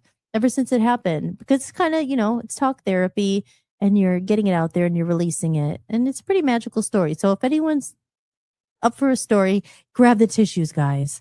But if you're not, maybe tune out and come back in 40 minutes. Don't leave. Watch the story. It's good. And like I said, you're not the one who lived through it. So sometimes when people tell it, you don't know the cat or the person. It's not as sad. It's still sad though. But okay, so should we play the video? Anyone in the comments over there? Jim, Timothy, Travis, and Charlene. I don't know if you guys are still there, but love you all. So I will pop back in a little bit and we'll talk about it at the end. I'll come back. It's not over. The show's just beginning. We'll go for a while. Feeling pretty spunky tonight. And all right, enjoy the video and I will talk to you soon. Actually, get your drink out. I wanted to say tonight I am enjoying. This is really good. Before we go into it, it's always nice to have a beverage or maybe have a snack. If you're home unwinding and you're like, I'll tune into this girl, or maybe you just found me, maybe you're watching on the Rumble and you're like, well, this video has nothing to do with the thumbnail, so I'm about to play that part. But I'm drinking sparkling black tea from Trader Joe's. Really good. It only has 15 calories. We were talking a lot about diet last night. Your number one ingredient here is brewed black tea with peach juice. They always say when you're looking at ingredients, whatever the first ingredient is the most. So I try to avoid. If the first ingredient is sugar, I'm like, oh, it has a lot of sugar. But anyway, get out your drink of choice. I'll be having this, and maybe I'll be watching the video as well. I'm in the chat room as well. So if you guys are chatting, I will be here also looking at the chat room as well. And Joe, I said your comment, I'll address that after this video because we are here for the long haul. We're having a good time tonight. All right, here we go. Let's see if I can add this to the stage and I may pop back. All right, enjoy this story. This is in honor of my baby Kit Kat Tinkle Paw. Here we go. Hi, I'm here. I'm back. And today we're having story time with Hollis. Story time here on Hollistics. I'm all prepared. I have some of my items here. And I've also got myself compliments of my wonderful assistant, producer, partner in crime. Thank you, Dan, for the coffee. He's the best.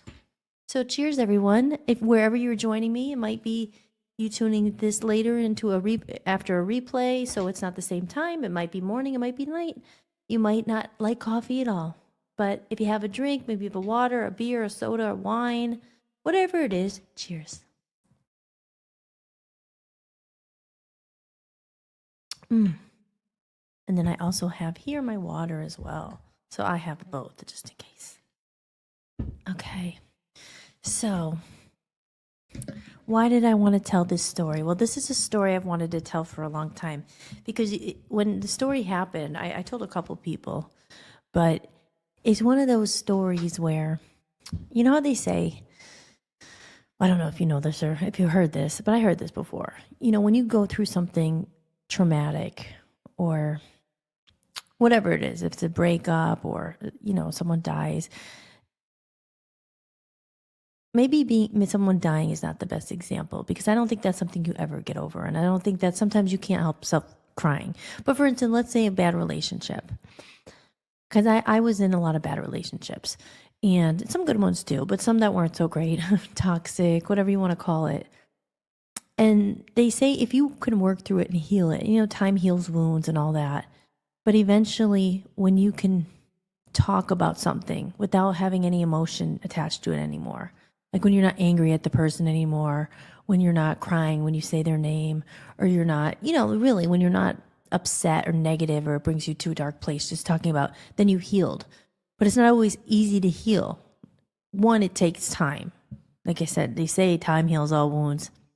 I think when it comes to losing someone, especially, obviously a person, we're going to talk about a pet, time, it makes the wound maybe not as fresh, not as bleeding, not as, it heals. It's always there. So death isn't the best example probably, but something, I think a relationship's a good one, because when you could talk about that later in hindsight, like now it's whatever, a couple years later, or maybe it took you a long time to get over it, and you could talk about it without the anger or the bad memories or the hurt, and you could kind of look at it more objectively or neutrally. That means maybe you've healed from it. You've healed from it. And how do you heal? A lot of time it's through going through it. And it takes a long time. It's not just time. It's actually doing a lot of inner work and shadow work and working on your own self to see, like, especially in a relationship, why did you choose that person? What was it about me? Instead of blaming, because we blame everybody. But I say at the end of the day, we're responsible for our life, right? We could choose who we want to be with. We could choose when we walk away. We could choose how long we stay. We could choose if we never walk away. So I think blaming everybody else and always being a victim, that's one thing I didn't want to always be. I didn't want to be a victim. I was like, well, what was my role in staying that long? Or why was I attracting those kind of people if they were the ones I didn't want to be with, And anyway, it brings back me, the point of this story is that now is the time to tell it. It was just what had happened. It was, when you live through these things and then it's not till later really you could tell the story. Because when you're living through it, you're living through it. It's not really a story yet until years later. Like, wow, I have a lot of stories to tell. So this one is something, like I said, it's just, I'll start from the beginning. So when I went back to Scranton after the COVID hit in 2020, and it was a crazy time in the world, obviously, but right before COVID, it was the end of 2019, my dad was diagnosed with cancer. And, you hear that about your parent, and it was horrible. It was unexpected. My dad was a great golfer. He was like always in shape. It was totally unexpected. So that's, I don't need to get into all that, but that's what happened. So it was the beginning of 2019 and he was sick, and, it wasn't like a good prognosis and all that. So I was traveling back and forth and everything for over a year. And anyway, he ended up passing away in December 2019. And with all that said, I went back and I was there, and I was there through everything that happened. But I was living in Las Vegas. I hadn't been living in Scranton for 15 years. I wasn't back in Scranton. I had a life. I lived far away. I was always coming back to Scranton, for holidays, and I saw them when I could, but I didn't live there officially until COVID hit, and then I ended up moving back. But it was the timing of everything. So my dad died before COVID hit. After COVID hit, well, I went back when he passed away. I was there, home for his funeral and everything. And then I had to go back to Las Vegas. And I was back in Las Vegas probably end of January. I was home for a couple weeks, but I had to go back. I had a job I was starting. I had just moved there. All my stuff was there. I still had to pay the rent. I had to go back. So I was back there in January and had a music studio actually at the time. And I had a lockout studio. I talk about it now. It's the first time in Cleveland I had a lockout studio since then. What a lockout studio means is it's open 24 hours. It was so cool. I had a couch in there, a little refrigerator and my piano, and I had everything. And I would just go there when I wasn't working or to get out of the apartment, and I would just, no one bothered me. I was in there playing as loud as I could, and that's when I wrote Hole in Our Hearts. It's a song on the album. And so I was back there, and I was like, I'm going to record my solo album, because I had songs pouring out of me. I was heartbroken. Obviously, I just lost my dad. And I wrote Hole in Our Hearts on that piano. I don't have it anymore, the piano, in Las Vegas. And because I was there probably end of January, I was back there. I was there all January and February. And that's when I wrote Hole in Our Hearts. And I was working in a casino. I was about to start another job working for a videographer. I was getting a gig in a cover band. I was practicing. We were going to get shows that were paying and whatever. I had just moved to Las Vegas from LA. And I was starting a life there, and it was just when my dad was sick and everything, and I was going back and forth, and when he passed away, it was obviously devastating. I was home in Scranton for a while, but I had to go back. So in those 2 months of the end of January and February, I was brokenhearted, obviously, and I was just expressing my pain through music and everything. And it was March, right around the time we are now, March 17th. I talked about this last week. March 17th was when the COVID hit, right? I was about to go to show up for my shift on St. Patrick's Day. I was like, oh, it's probably going to make some good money tonight because, I was working as a bartender or selling these souvenirs, all this stuff, or, working for tips and all that. And they called and they said, oh, no, don't come in. Everything was closed because of the coronavirus.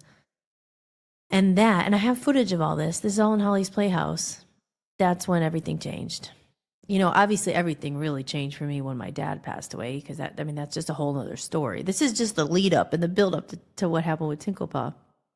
But anyway, so when that happened, when coronavirus hit, even my music studio, I remember, we weren't allowed to go there, or something happened where it was closed. It was closed. And we weren't allowed to go to the casino. It was closed. No one was working. I'm there, and now all of a sudden, I have no job, no music studio. I was living with a girl named Monica. Oh, Monica, I love you. If you happen to see this, you were one of my favorite parts of Las Vegas. She was a great roommate. I loved her. And I remember my mom called, and I was thinking, maybe I need to just go home. My mom was there. Obviously my mom and dad were very good friends, and she was devastated. We were all devastated. And my mom had a house. It was my dad's house that was now empty. And my dad had a really big house. And if you watch Holly's Playhouse, it'll show all this. It'll show the house and the journey of what happened. I'm just telling this now in real time to lead up to the story here, because it all plays a part. Because sometimes you have to, the background it's the context of why it was so impactful. When COVID hit, it changed the whole world, obviously, not just me, but everything that was happening, and everybody was experiencing this. It was like something no one ever really experienced. Not in my lifetime. I don't know if many other people, my parents and stuff, and never knew a worldwide pandemic was here. We didn't know what was going on. But anyway, when it hit, everyone remembers where they were, right? Where were you when everything was shut down and you had to stay home and there was a curfew and all this stuff? I was in Las Vegas. Now I had no job, no music studio, nothing. And I thought my mom needed me, and my sister. Was my sister there at that point? Or was she still? I think she was in California too. She ended up moving back to Pennsylvania as well. But anyway, with all the details, I decided to go back to Scranton. And that's when the Holly's Playhouse began. Because I went back and I was living with my mom for a couple weeks, because my mom and dad were divorced. They were great friends, but they didn't live together. My dad had the house that I grew up in, Holly's Playhouse. That's what I called it. And you'll see why if you watch the episodes, what happened. But it wasn't really called Holly's Playhouse. It was where I grew up on Prescott Avenue in Scranton. That's where the house is. And so when I went back, I lived with my mom for a couple weeks, or maybe it was a month or something.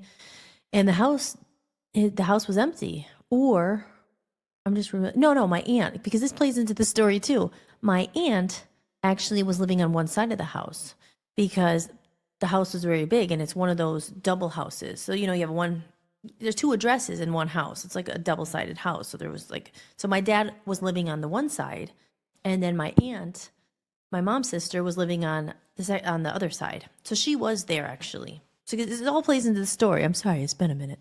But it's all very interesting because the characters, they all play a part in the story of Tinkle Paw. And so I went back to my mom's, and I'm living with my mom, and I'm thinking, there's a whole house down there. Why don't I just go live down there in Scranton? So I ended up going there, and I moved there. And again, you're at a point in your life where COVID's hit. We don't know what's happening. We don't know how long this is going to go on. And it ended up going on for quite a long time. And I had no work, no jobs. I mean, the music industry they told you totally was non-essential workers.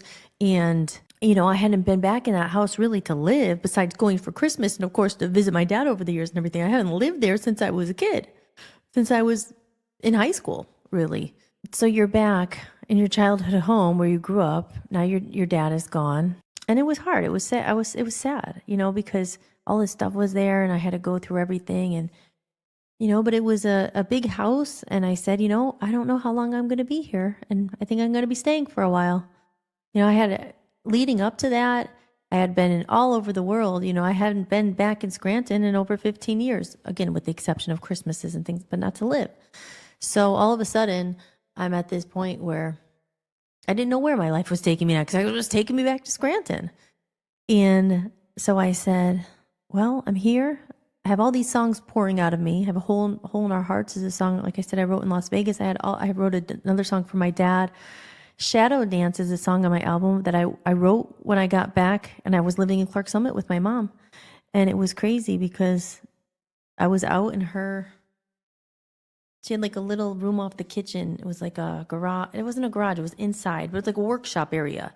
And I set up my little laptop and I was playing guitar and I had some of my dad's stuff there. And he was with me when I was writing Shadow Dance. It came out right there. And all of a sudden, all these songs are coming out. And as I said, for you guys who don't know me, or maybe just are stumbling upon this, just happen to be listening to this whole story, I'm a musician and I had left Hollywood. I was in LA and then I moved to Las Vegas and a whole long thing. And being in bands, and I left the band and some drama and all that. But when that happened, it never killed my love for music. If anything, I started writing all these songs and I was like, they say pain is a catalyst for creativity and it's a way you deal with stuff. So my heart was broken, obviously. Anyone who lost a parent, you guys know, you're just devastated. You're never the same. And I felt at least grateful that I had that outlet, which was my music. And, some people do other things like I always talk about. Maybe they're writing, maybe they write a book about it, or poetry, or whatever they are doing in their memory, like to get it out, So mine was writing songs, and I never thought I could write songs really that good. I never thought I was a great writer. I wrote lyrics over the years with the band, but there was always bandmates doing a lot. And I played the piano for so long, and I had so much in my heart, and it was just started pouring out. It was like I was just crying and playing the piano. And anyway, so I ended up moving down to Scranton and being back in the house. Now, my aunt Tootie, and we call her Tootie, but her real name's Elizabeth. She was on the other side, and I was on my dad's side. And it was the first few months you're going through all my dad's stuff, and we had to give a lot of it away. We kept some of it, you have so much stuff that you have to figure out what to do with it. That's the hardest part. That's sad. I hate that, but because my dad had so many golf clubs, and we have a lot of them still, and they're there, but there was just a lot of stuff, and it hadn't been updated in a while, and I had all this time, and my mom was supportive, and she's like, if you're gonna live down there, we could do some like upgrading. So I was like, it's COVID, I'm gonna remodel the house, we're gonna get, make it, because it was not like touched, it was like your old bedroom. There's some stuff in there, and over the years it just kind of came to like my room was like a lot of storage. There was exercise equipment, there was all this stuff in there. It wasn't like I could live there, but I wanted to make it into a project. So that's where Holly's Playhouse stemmed from. And I was like, I'm gonna like turn this into something really cool where I'm here, because I'm gonna turn the attic where my dad always did his workouts, and he had his golf room and he had his exercise room. And I said, I'm gonna make that into a recording studio. because he knows how much I love music. I know he would be like, want me to do that. And I wanted to do it anyway. So there you go. There's the whole, this is a really long lead up. I could talk a lot, but this is a really long lead up to the story of the cat arriving. But yeah, so I again, just if you are interested in this at all, you could go and watch those 10 episodes. It literally says it step by step. And it shows me from painting and remodeling and doing all this stuff and what it was before to what it is. But during that time, when I was there doing all this, I said, maybe I'll get a cat. Yeah, a kitten. Because for so many years I was traveling and I never had a pet. I never had my own pet. And I only had a cat when I was younger. It was the family cat, Mr. Willie. But he wasn't my cat and I was younger. And then I went and I traveled and I never had my own dog or a cat because I was always moving. And I've talked about this before. You know how it is. If you're moving a lot, an animal's a commitment. And I wanted one, but I was always jumping around and living. I just couldn't have a cat or a dog. And now I was back and I was sad and I was kind of like, maybe I'll get a pet. Maybe I'll get a cat. And I told this part of the story the other night when I got the cat bed. I was like, I'm going to manifest the cat, or not manifest it, but I'm going to like set up the scene and see, what happens. I didn't have a set day. Like I'm going to get a cat next week. I was just like, had the idea, I'm going to get a cat. So I got the cat bed. And I was really thinking about it because here I was and Tootie was on the other side, but I was alone there on the one side. And it's a big house. And I was thinking if any time, maybe I could have a little companion. And I didn't know what was going to happen, but I was like in a different time in my life. I was like, wherever I move, I'll take the cat if I have to move. But I was thinking I was going to stay there for a while. I was back. I didn't know what was going to happen with COVID and everything. And then one day, this is where it gets, it's the magical story. It turns into the magic. But one day, I went outside my door, and this was after I got the cat bed and stuff. And I opened the door, and there she was.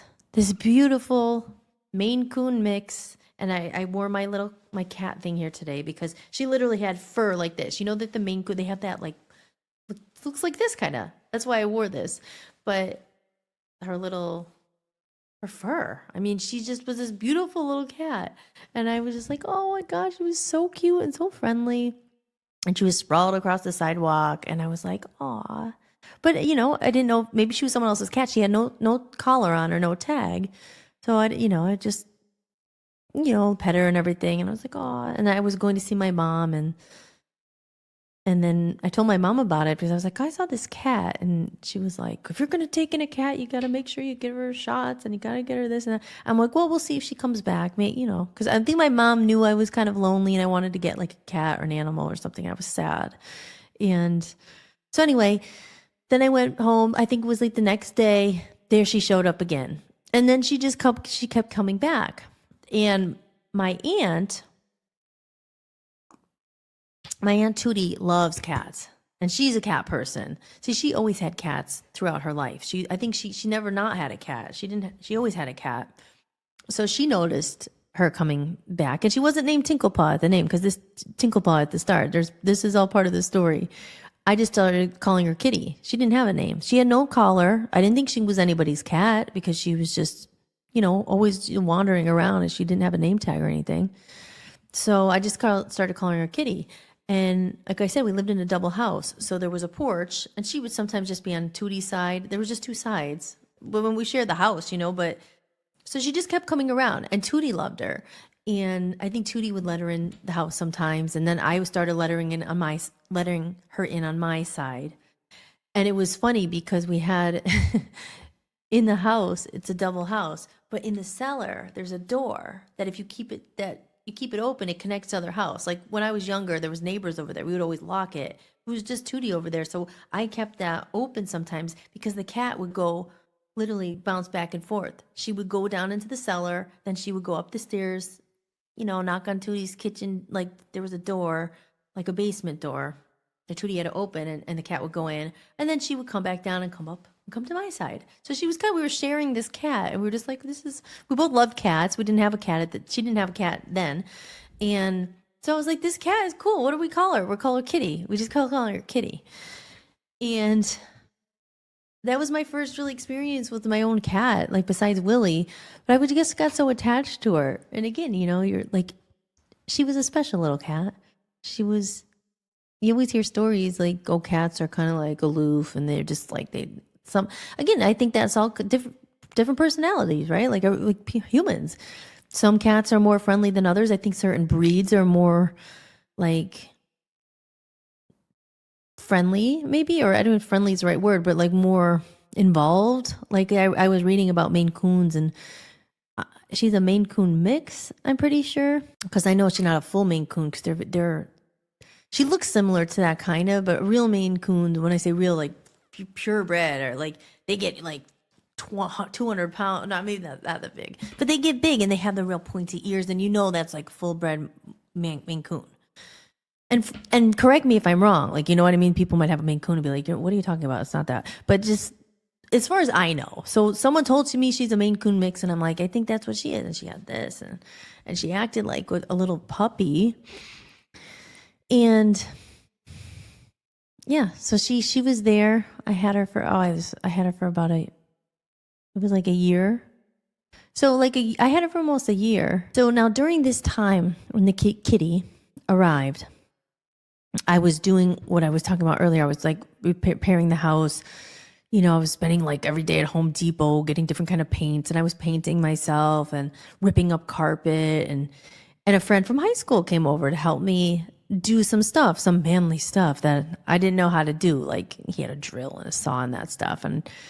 And I don't really like to use people's full names because just privacy or whatever. But, I reference people's names and stories and stuff, but I try not to leave their full name. But the full name in this is actually, I have to kind of say the name because it's part of the story.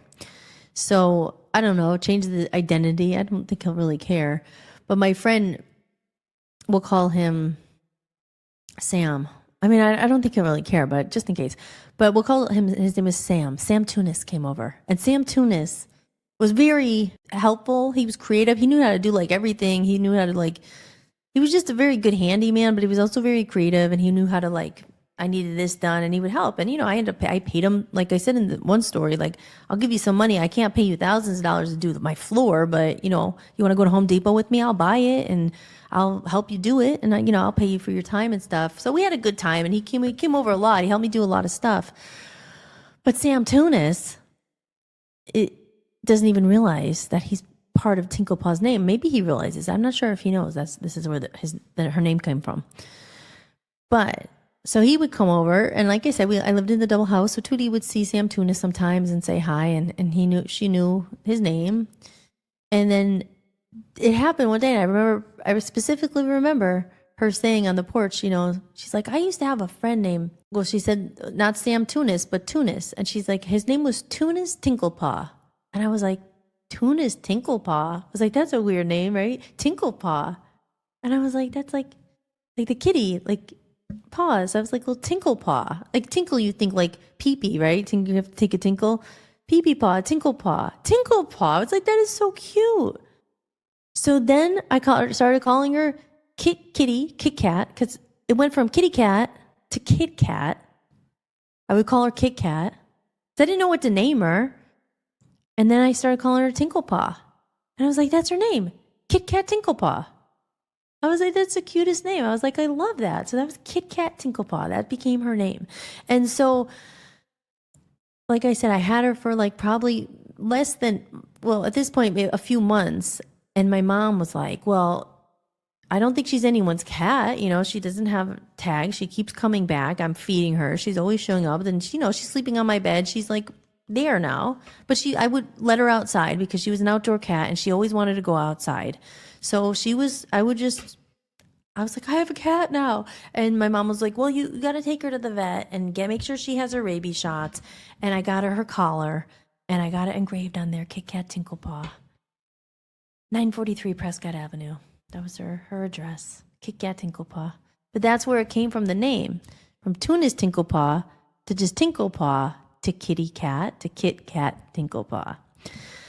And so there's a story with it. It's not done yet because it's crazy what happens next. But so I just, it was my first cat. I love this cat. She was like my little human buddy. Like, I swear, she was like a person. And we got each other. She was just, and it was like during a sad time, it was a hard time. And she was my companion. She followed me everywhere. And like I said, I would let her outside and she would go dash down the alley. Like, she wanted to go outside. And, you know, part of me was scared because I know there's cars, but she came to me from the outdoors. So I thought, you know, she's street smart. She was outside as far as I knew, because I didn't know that much about her. You know, I didn't know how old she was really. She looked young, but I didn't know how old she was. But she would go, we would sit on the deck and then she would go and explore and she would always run down the alley. And then I would come out a couple hours later, like, where is she? Tinkle Paw. And I would yell, Tinkle Paw. And sometimes I had the treat bag. I'd be, Tinkle Paw. And she'd come galloping down the alley as soon as she heard me call her. Every time I would call her. I might have to call her a couple times, but she would come galloping down the alley and come up to the deck. And she was so excited. I probably have video of it. I know I have video of it somewhere. Yeah. I remember one time, and it was during the time I had her, I went to the beach with my mom for like a week and a half. And I was like, oh, what is she going to think? Like, I left. But Tootie took care of her. And I was like so worried. I was like, Tootie, will you make sure you can feed her and everything? And of course, Tootie did. She loved her as well. And in that time, Tootie got another cat. But anyway, back to the story of the name. So I can have the timeline kind of messed up, but I probably had her for maybe a year, or maybe it was a little less. And then one day, this is where it gets kind of crazy. One day I was sitting on my back deck, the same deck that it's in the back of the house, that Tinkle Paw would run down and she'd disappear and go up the alley and do her thing. And I would call her and she would come back. So one day I was sitting on the deck and this lady comes up through my backyard because I didn't have a fence. And she just kind of walked up and she's like, can I talk to you for a second? And I was like, sure. She's like, it's about your cat. And I was like, oh no. I was like, yeah. I was like, is she okay? What happened? And she's like, oh no. She's like, and she was really nice. And I don't think she might have had a dog with her at the time. I think that she was walking her dog. And she's like, no, she's like, that cat. She's like, that's actually my cat. And I'm like, what? My heart dropped. I was like, well, oh my God. Like, I didn't know. I didn't want to take your cat. I didn't know it was your cat. I've just been taking care of her. And she was so nice. And she was like, no. It's okay though. She's like, she's my cat. But she's like, honestly, I have like a lot of cats and she had a dog. And I hope I'm getting this right. I know that she took care of a lot of cats. And this is what she told me. She had a lot of animals, and I think she took Tinkle Paw in. That wasn't her name. She called her Mama. And now I learned her real name. It's like, Tinkle Paw is Mama? And apparently Mama was Mama to a bunch of other cats. And there were dogs there. And what this lady told me, she said, well, honestly, no, it's okay. I'm not here to get the cat at all. She seems happy with you.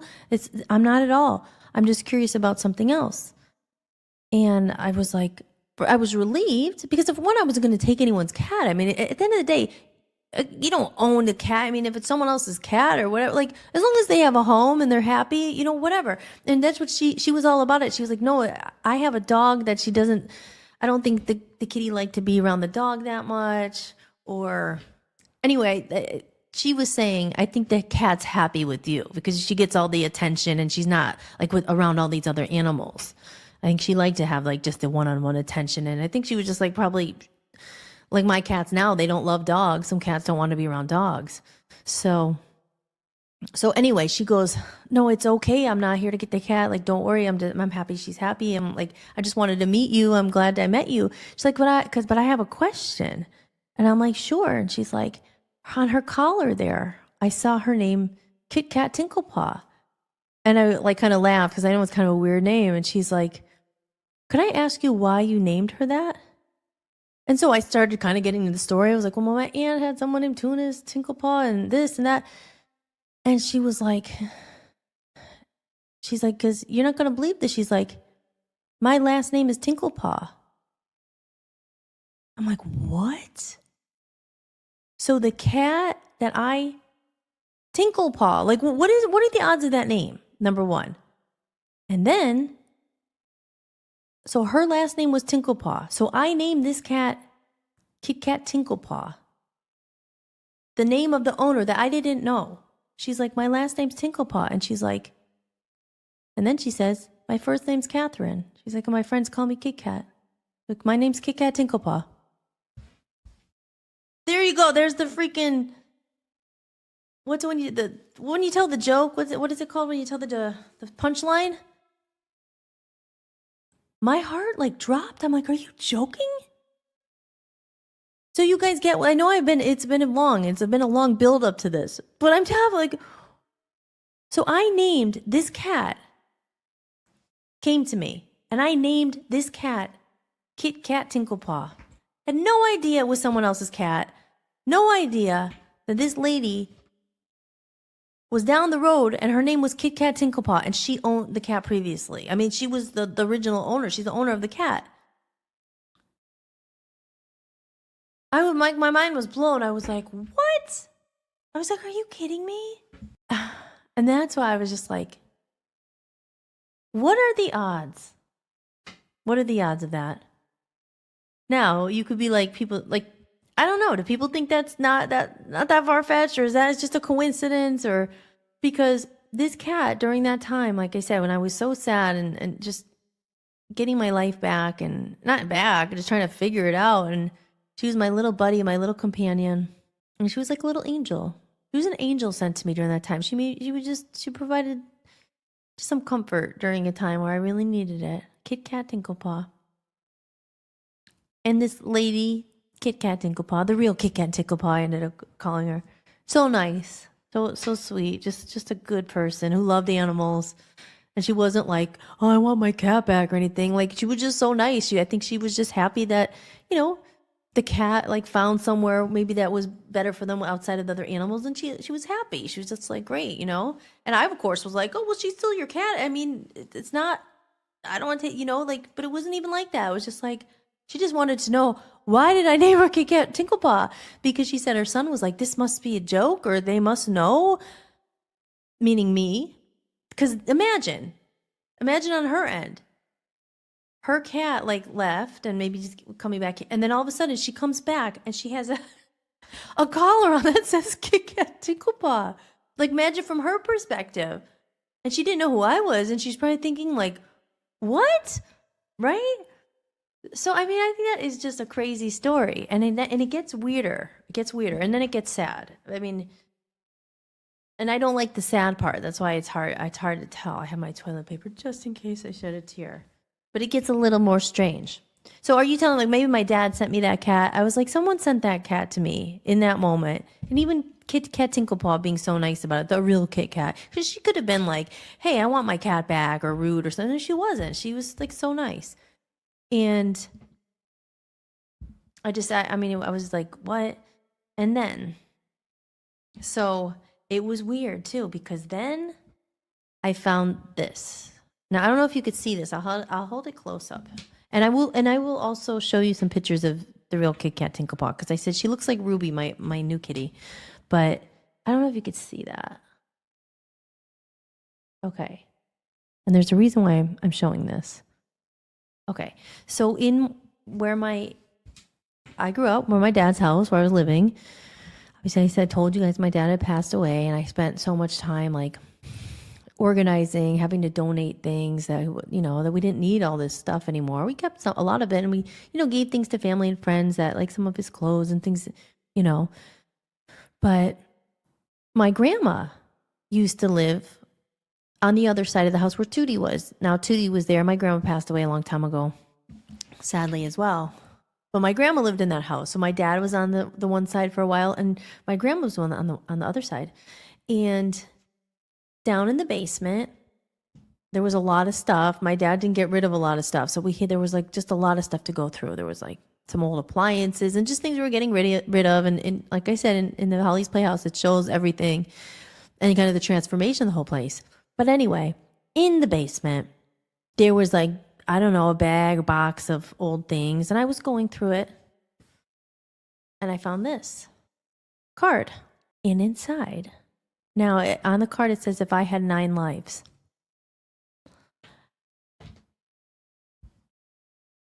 And I read it. And I'm trying to remember the story, like if this was before or after, because I'll try to say it really quick. Long story short, because I won't get into all the details. I'll start crying, but Tinkle Paw ended up getting hit by a car. I was just like, I was devastated. I was like, are you kidding me? Like, it was just like the saddest thing ever. Because, I mean, losing a parent, I mean, you know, it's not like you're comparing it all, something like, oh, what, like, how could you compare losing a catchment? It's not. I'm not comparing anything. All I'm saying is, like, an animal. And one, I never had my own pet, really. And then it was so unexpected. But Tinkle Paw, one night, she went out and I was dating this guy, and it wasn't his fault at all. I mean, it could have happened. Like, he went out to have a cigarette, and it would have been me if it wasn't him. Like, she wanted to go out at night. I let her out. Sometimes I just would come the next morning. She'd be at the door. And that was the night she went out, and she never came back. And a guy was nice enough who found her in the road. She got hit. It was just like the saddest thing ever. And he came back, and he had her collar, and I was just like so devastated. That's why I say I have to cut this part out. Because when you think about it, remember in the beginning of the story, I said, if you could talk about it, you'd be healed. But this story, I just can't talk about it without crying. And this is why I have the toilet paper out. Because I don't want to make anyone sad, but I just think it's just like, it was just like a magical story. It doesn't sound so magical when you're crying, but it has a sad ending, you know? But anyway, so I don't remember if I had found this before or after, but I found it in the basement. Like I said, my grandma lived there, 15, 20 years prior? Because she passed away a long time ago. I was in high school. And my dad kept everything. He kept so much stuff, and I was going through the stuff, and I found this card. Look at the picture. And I'll compare. I'll give you the picture of Tinkle Paw as well. And this is what it says inside. It says, it's a handwritten little poem by my grandma. And I think, and I'm not sure where this is, but it's like an old Irish thing or where this, it's known. It says, don't stand at my grave and weep. I am not there. I do not sleep. I'm the thousand winds that blow. Can't really make it out. I'm the gleam, glint in the snow. I'm the sunlight, grass. I'm the gentle autumn rain. When you awaken, the morning's hush. I am the swift, I can't really make it out. But it's like, I am the soft star that shines at night. Do not stand at my grave and cry. I'm not there. I did not die. Love, Grandma. And then it says, keep your eye on the cat. No, but it's just one of those things. It's like, why did she come into your life? Like, she came in. And that's the thing, we get sad when people are no longer with us and they die and they're not here. And it's really hard because they wouldn't want us to be crying. They wouldn't want us to be sad. They don't. You know, my dad was always just want us to be happy. So he would, you know, and I always say, like, you can take it, it's hard, but obviously you take it so hard, and some people never recover, or some people like go years but they can't just get it together after it. But I know in my case, probably in a lot of people's, like, your parents want you to be happy. So my way to honor my dad is to live my best life, to follow my dream, to keep doing music, because he knows that was always like in my heart. Follow my passions. That's why I named it Passion Productions, because he said to follow your passions. But with Tinkle Paw, as you think about pets, they go to the Rainbow Bridge, and here's her picture. Here's her picture.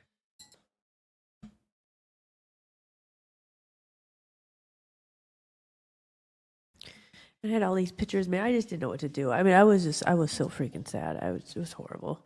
I had all my pictures with her, and I got them like printed out, and I was cremated. I didn't even know what to do. There's a funeral parlor right up the road, and same place where my dad had his funeral and everything, and couldn't believe it. I couldn't believe I was taking my cat there. You know, after all that, I was like, you know, it was like a cruel. The world could be so cruel sometimes. I was like, gosh, really? My cat now too? You know, my dad died, and then my manager Steve died, and then it was Tinkle Paw. And I even have her little paw print. They were so nice there. Another little poem about the Rainbow Bridge. Again, I just think the story was important. Like, you know, I don't want to make anyone else feel bad or cry or miss their pets, but it's like just the story surrounding it. I was like, that's why I always thought there was something more to it, you know. And people get mad at God or says, oh, how did God do this? No, it wasn't that. It's not. God brought her to us, or an angel. She was a little angel. She was there when I needed her most. But it was after that time, and you know, it was towards things were, you know, getting better in my life and house and everything. And that was a tough one though. And then the symbolism of she died on Easter, you know, the resurrection, and like she went across the rainbow bridge and all that. That to me is just, that's a crazy story. And I've never shared that. I mean, I've shared it with a couple people. I think giving it the whole backstory, if anyone has actually been here listening to this whole thing, like giving it the whole backstory, and then the fact that like her name was that, like just the surrounding, like what are the odds of that? What are the odds that this lady would like was so nice, and she had a son named Luke, and he's a musician. You know, he reminded me of myself back in Scranton. I'm back like 20 years. I'm like the older lady, like, oh, and I used to play harmonica and the guitar and keep going, you know. And it was like, it was just so weird. And every time I would see her in the neighborhood before the cat died, she was so nice. I'd be like, oh, the kitty and everything, and she had the dog, and you know, they were just like such nice people. It was a couple months later that I ended up getting Ruby and Pearl. And like I said, I got Ruby and Pearl. It was like I couldn't get another cat for a while. I was like, I can't. You're not trying to replace them. But my other aunt said, you know, if you get some more cats, you know, you'll get, like, because she had lots of cats. She had cats that passed away. This was my other aunt, not Tootie. Then she said, if you get cat, we could get 2 kittens so they could like keep each other company. So it was in my mind, but I didn't have the heart to do it for a couple months. I didn't get any cats right away, but I had been thinking about it, you know. And then I got the 2 little terrors. No, they got them, and Ruby looked more like Tinkle Paw. It was like I was never trying to replace them. And then sometimes like, maybe I should got something completely different because I didn't want to like. But I love the Tinkle Paw is so beautiful. I just love the long hair cats. I just think they're so pretty. And I was like, oh, I'll just get one, you know, in her honor. But there was no one could ever replace Tinkle Paw. She was just like the coolest cat ever. She just was like, whoa. I mean, you know how they say cats pick you? Like, this was definitely a case where that cat picked me. Like, she knew I needed her, and like wherever she was like, she must have had right, and she was there. She was there when I needed her, and she was just like, that was like one of the best parts of being in Scranton again, like having my little buddy. My little buddy was like, I was living in this house, remodeling it. So after that happened, it was like, yeah, a couple months went by, and then I ended up getting, and that's a different story I'll say for another day, but you know, but but like, I just think that's amazing. I mean, when you look at the divine and mystical of it all, and you know, like I said, it's just, we cry when they're gone because we miss them. We're the ones left remaining on earth, and we're always mourning, you know, we're mourning them. But you know, as the years go by, like, you know, I know that my dad wouldn't want me to cry every time I thought of him. Like, so I try to remember, and I do, like the good times and the laughing and the times whatever. We're at a vacation, like try to remember the good times, but it's so hard when you're human because you just like start to cry when you think of them, but you don't, because now you're crying because you miss them, you know. But yeah, so that's the story of Kit Kat Tinkle Paw. And I knew I would cry. I can't do it without crying. That's why. But I don't want to make anyone sad. That's not what this is about. So maybe I'll just put this as a little other video somewhere, but or maybe I'll make it part of the episode. But tune out if you don't want to be sad. Is it a sad story, or is it like a divine story? Is inspiring? Is it faithful? Like, I just think that cat was an angel sent to me. Like, you know what? Because she got me through a time. She could give me the hope, and she was, you know, I loved her so much. I took care of her, and you know, and it came to this sad ending, and it's just like, oh, how much more can you take? Like, gosh, it's like so sad. My Aunt Hannah died during that time. It was like I was just like, well, and now the cat. And she was so cute. I used to dress her up in little, like, I would put her, she was just like the best sport. She would just sit there. I have the cutest, like, I would put my dad's scarf on her. I have pictures. And I remember Lori would send it to her mom, Hannah, and Hannah laughed. Lori was like, my mom was laughing so much at the outfits. And the cat was just like, you know how some cats are like, she was just like posing. She was like, she was so freaking cool. Like I said, that was my first experience. So then when I got the 2 kittens, I'm like, oh, you know, oh my gosh, the kittens. I guess kittens, you know, they're babies, so like, but they were completely like different. I was like, and I kept them indoors. And now they're indoor cats because I was paranoid to ever have them go outside. And when you adopt cats like that, they always say they're supposed to stay indoors. So there you go. Then you have the different circumstances with indoor cats, and they have their own personalities. But sometimes, and Tinkle Paw would do this. She would cross her arms. She would come and sit and I'm here. Do any of your cats do that? She'll sit and then she just like a lady. She just crosses her arms I'm here. And maybe my mom was like, she looks like you, because she would sit there and she looked kind of mean sometimes. I'm like, oh my God, she's like me. Remember I was saying the thing I was always thinking, people thought I was angry, but I wasn't angry. I was just thinking, and that's how she was. She was the nicest cat ever. So guys, if you lost a pet, we'll say a little prayer moment for our pets. That they say they cross the rainbow bridge and all dogs go to heaven, and animals are different. It was my first animal I had. That was mine. The first animal I lost in such a short time too. I only had her for a year and a half. Maybe it was I don't remember exactly. Maybe it was 2 years. It wasn't that long, but it was so impactful, and that's why I have my little thing on my screen. Has her little angel wings. That's Tinkle Paw, and I have her little things here, and she's always with us. So our animals live in our hearts and with us. They're such a part of us. So that's the story. So I hope you enjoyed the story. If you have any input or you think that what do you think that what are the odds of that? Do you guys think it's as crazy as I did? Did when you heard the punchline that her name was Kit Kat Tinkle Paw and I named my cat Kit Kat Tinkle Paw? Do you think that's weird? Do you think there's any symbolism there or what it might mean? Curious to know if you got through the whole story. I know it was a long story, but like I said, I talk a lot and it's part of the story. You got to know the whole context for it to be as impactful. It was a big thing for me. And let me know what you guys think. I love you till the end. It's more than just a feeling. It don't get my head down. Oh, yeah. I've been waiting for your love. Are you enjoying the podcast? If you'd like to support what I'm building, you can buy me a coffee. Every bit of support helps me keep this podcast going and release my music independently. You can leave a one-time tip or become a member for a few dollars a month and unlock exclusive content and behind-the-scenes footage you won't find anywhere else. Just visit buymeacoffee.com/Hollis-Mahady or scan the code you see on the screen.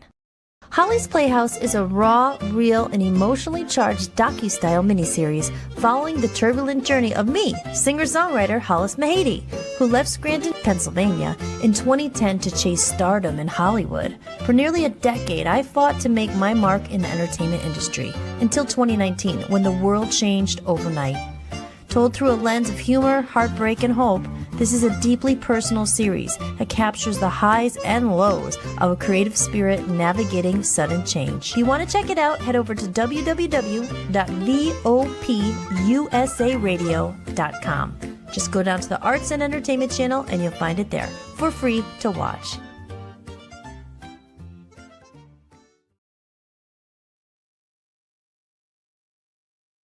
And I am back, ladies and gentlemen. Hold on. Let's remove this from the screen. Tech board operator. Can you get that off the screen? Let's remove that. Remove. Oh, there we are. We're back. Hold on. I'm here. Okay, there we go. Very good.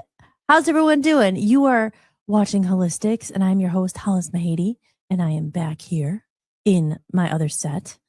And so what do you think, guys? Anybody made it through that whole story? Did people tune out? I told you it was a little bit sad, but it was something, I don't know. I wanted to tell the story for a long time. I thought it was important. And as I said, now we'll tune up the vibe, because it is heavy, it is sad, but it's life, right? These are the things that are just so impactful. And there she is. If you look at that little on the left, maybe it's the right or left for you. There's my little baby there. That's Tinkle Paw. She's always watching over us, and all our pets are. They're always with us. Pets are animals are just awesome. So I'll go up to the comments here. We'll be a little happy music here. Let's do a little. I don't know if this is happy music here. We'll be happy now. We're back. I'm Hollis-Mahady, your host of Hollistics, every weeknight at 7 p.m. Eastern Time. If you're here, I appreciate you stopping in. Remember, you could drop a tip in the tip jar. If you're enjoying the podcast, support the show. Tip support the show if you like it. We're here, real human connection. Hollis-Tics.com. All right, there's the rock music. I could maybe get some better music in here, but hey, it's a start, right? There you go. So let's go to the chat room. Any comments up there? I see Aaron Mashad is here. Aw, and he says, these tears heal a weary heart. Yes. Aw. And I did tell Aaron that story. I don't know if I ever showed you the card, Aaron, though. I don't know if I had it then. Because it was a part of the story too. Like just the card and it literally said on the card, obviously the cat was on the card, but it said, keep your eye on the cat. And these things that people know or we notice, like what are the odds that I found that card of all the stuff in the house? And at that point we had, donated and had to get, had to get rid of some of the stuff. And it was hard, but like of all the stuff that remained, the card, I'm like, oh my gosh, like really? I mean, and some people who don't maybe notice the details, like sometimes when you look at things, and people do that with numbers too, and like 1111 and certain numbers, and that number keeps popping up on the clock, and that, like, here's the whole thing. We'll get into that in another show, Ocean to Ocean, about the numerology and the numbers and the symbolism and what these things means. But you might not really notice it if you don't. Sometimes you don't take time, or you just don't notice it. But when you look sometimes deeper, but sometimes these signals and clues, I mean, they were right there. And I was like, wow. So long story, crazy story. But I thought it was, no, you didn't know about the card. Isn't that crazy though? And the picture on it looked just like her. And that is a poem in the card. It's a sad poem. But my grandma, this is, I like to have happy episodes because I don't want people to feel bad and sad. We're here to be happy, but like this is life, right? And it's real. So I always say this show over here is dedicated to all the ones we loved who are no longer with us, but you're always in our heart. When I do these shows and stuff, I always think about my dad. He would be really happy to see me out and doing it. And I know he would. And he's always watching and they're always with us. It's hard, but so in memory of all of our angels, they're all watching over us. And that's why I keep little Tinky over there. I called her Tinky. But yeah, it's a crazy, and this is dedicated to Mary Mahady. Choose my grandma. Love you. Love them all. Miss them all so much. But let's see what else we got going on over here in the chat room. Should I change up the background a little bit? But if I change the background, then I get rid of my, wait, hold on. Oh, there. I thought that was for the TGI Friday. That's kind of cool, isn't it? I like that. I like that a lot. So let's get into maybe what we should do, because we are approaching the 2-hour mark. Actually, we are over that, and we are at the top of the hour. So maybe it's time for the segment, the comments of the day. And I received another lovely comment, a nice comment. So with a nice comment, we'll do an applause. Nice comment. Maybe people are like, oh, maybe I shouldn't put anything mean on her. That she might talk about me on air. And if you're really a jerk, I will say your last name. But because you know what? I guess if you're online, if you leave a comment, it says your full name. Hey, it's fair game. It's like you said it, right? So I put out the troll video last night. I mean, I don't know if a lot of people saw it, but not the troll video. It wasn't a troll video, but it was highlighting some of I played it last night on the show. It's on my YouTube if you're interested. It's on my website, Hollis-Tics.com. It's on the website there about the little compilation of my comments of last week. I mean, I might do it again for this week. I don't know. It's nice. I'm getting some nicer, more supportive comments. And let's go to the chat room real quick before we get into the comment of the day. Joe says, well, thinking about the story, I would say that God was giving you comfort when you needed it most with Tinkle Paw. Yeah, absolutely. Absolutely. Sometimes and she was just like I said, like a little wise spirit, I think she was like, okay, I did my job. My job is done. And I'm sure she's in a good place. And then God may have reminded you that nothing lasts forever. And don't get too comfortable and to set, because things always change and test your strength as a person. Yep, absolutely. They say God give it, then you take it the way. It's like these things, and you get attached to so many things, and but that's true. That's true. And I didn't handle it good. It was really hard. And if you watch, like, I keep going back to it because actually there's some in Holly's Playhouse. She crossed the Rainbow Bridge right before I was doing a big show at Montage Mountain, and I was practicing for that show, for like 5 months, for months, because it was my first show out as myself as Hollis. So without, it sounds weird. It was my first show without a band. And I had gotten a grant from Scranton. So thank you, Scranton. That was awesome. And it's all again it's documented there.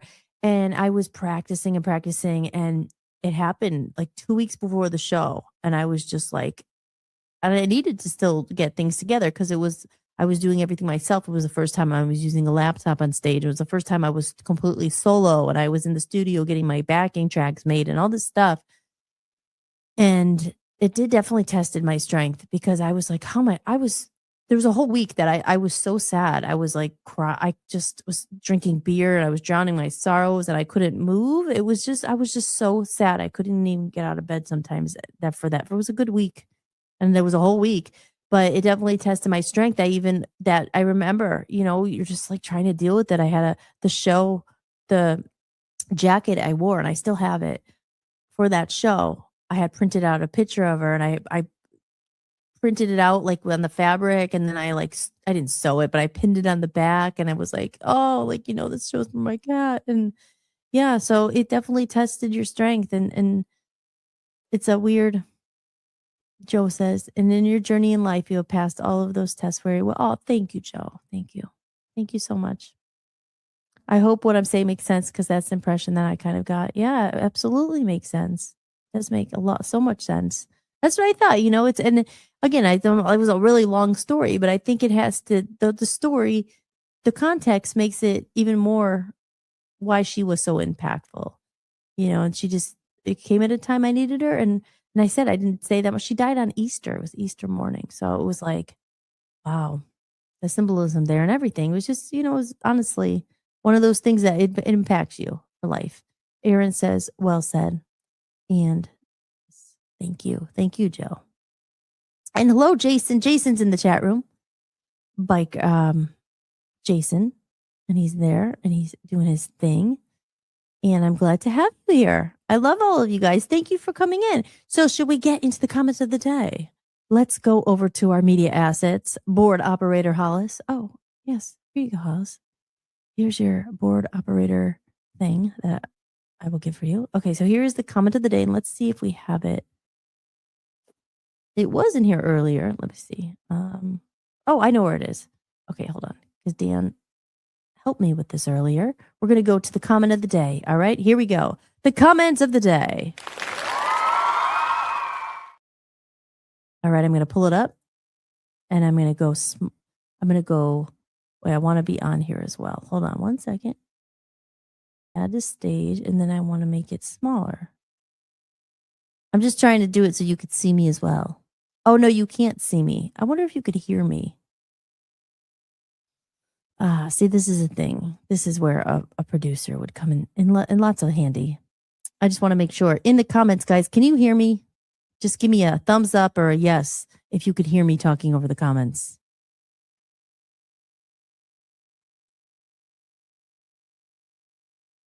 Real quick, were you guys able to hear me when I was talking?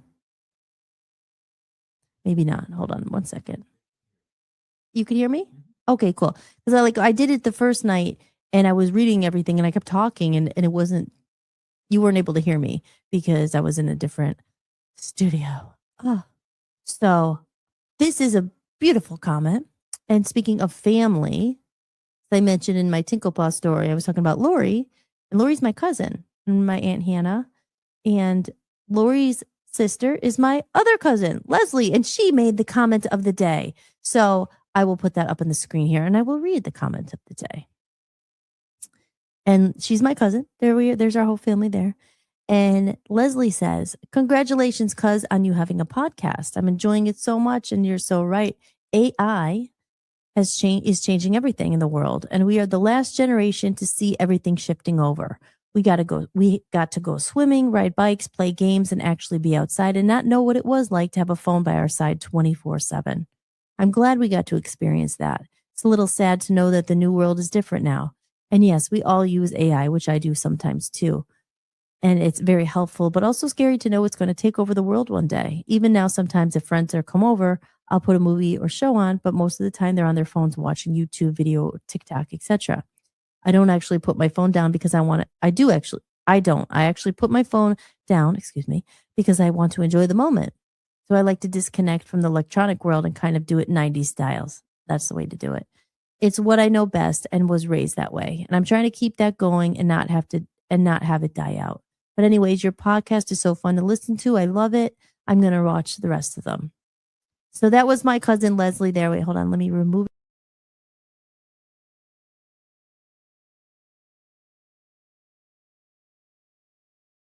Here we go. Yes.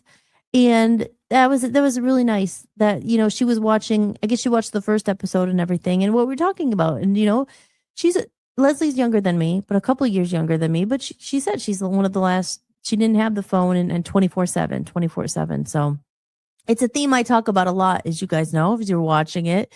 And I said, what we call it the hide and seek generation, that we were the last of people, I think, born in the 80s. We were the last without having phones in high school or in phones in elementary school or high school. I didn't have a phone in high school. It was really not till college until I got a phone.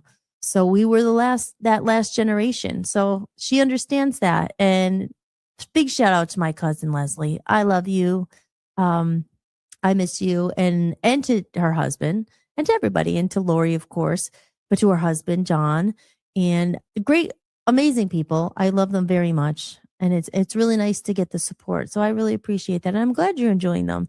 This, like I said, this episode's a lot sad, but we're not all of it, just those 10 minutes or so. But we're keeping it real here on Hollistics. That's what we do, and yeah. So that was a nice comment, and I appreciate that a lot. So tune in for Friday nights. We'll keep the theme going on Friday nights, the TGIF Friday. I said maybe we could watch an episode or something because it's so funny. Like some of the stuff that we thought was so cool. It's like you look back now and it's like so cheesy, but I think that's the beauty of it, the innocence of it, right? It was just like sitcoms and the I always say the laugh tracks. I don't know. Like I said, they're shot in front of a real studio audience and all that. So it's funny sometimes when you hear other people laughing, then you start laughing. And I think that's why they do laugh tracks. It's not always a real audience. They put them in at certain times. So you're like, okay, I'm supposed to laugh now. But yeah, it was a Friday nights TGIF. Not everybody remembers that, but we're going to bring it back here because I said, if it's gone and missing, if there's a need for it, sometimes you have to create it. And because, I can't, no, I can. I don't say we can't because I think we could do this. If there are any writers out there or TV people or just writers who have ideas for sitcoms or shows like that, I really think that we can put our own TGI Friday together. It might not happen overnight. So in the meantime, we talk about it. We'll play clips and stuff like that. But I have a comedy show in mind that could be on it. And if there's more, we need 3 other comedy shows, 3 half-hour comedy shows to make our own lineup at TGI Friday. And like I said, we have half of the battle here. We have the network to put it on. When you listen to the song, it says Voice of the People USA Friday nights are here. That's the network. We're actually on TV. We're on Roku and we're on Fire TV, VOPUSARadio.com. And I am broadcasting right there, right now, on the Health, Faith, and Spirituality channel. If you go to the live streams, I should be right there. If you're on Roku, you want to see me on a bigger screen, it's there. So all these things can happen. And like I said, I like to follow through on my word. It might take a while. Might not be, who knows, until next year at this time. Maybe it'll be sooner. If we get some help, get some sponsors, gets the tips rolling in. Money makes the dream move faster. So with that said, in case you need a reminder, I'm Hollis Mahady, hollismahady.com. Drop a tip in the tip jar if you were enjoying the podcast because tips support the show. And speaking of show, I forgot to do this, and I meant to do it because I want to do the live drawing and pull the tip, or not the tip, out of the tip cup. I want to pull a name because we hit our goal. Thanks to everybody here in the chat room has contributed, and you were automatically in the running to win one of those lyric sheets. And now when I say those lyric sheets, when I said I was making them, it was during that week after Tinkle Paw. I was on the porch and I wrote all these lyrics out and I painted them all, and I was trying to keep myself busy So those are like, every time I look at them, it kind of reminds me of that time. But so those sheets are very near and dear to my heart. I only have about 25 of them, and I will be giving them away. And I hate to do it, but I'm thinking because I forgot to prepare and I want to do the drum roll and have the cup and everything and pull the name out. I forgot to do it. I meant to do it. So if it's okay, we will do the drawing tomorrow and we will pull the name and see who won the lyric sheet. And it will start again. We're starting it again. So I think I'll just do another lyric sheet if anyone's interested. And you do a tip and you will be automatically entered. It doesn't matter the amount, but every time you do a tip, then I'll put your name in the hat or the cup, and we'll draw it when we get to that $100. So we will do that tomorrow. I promise.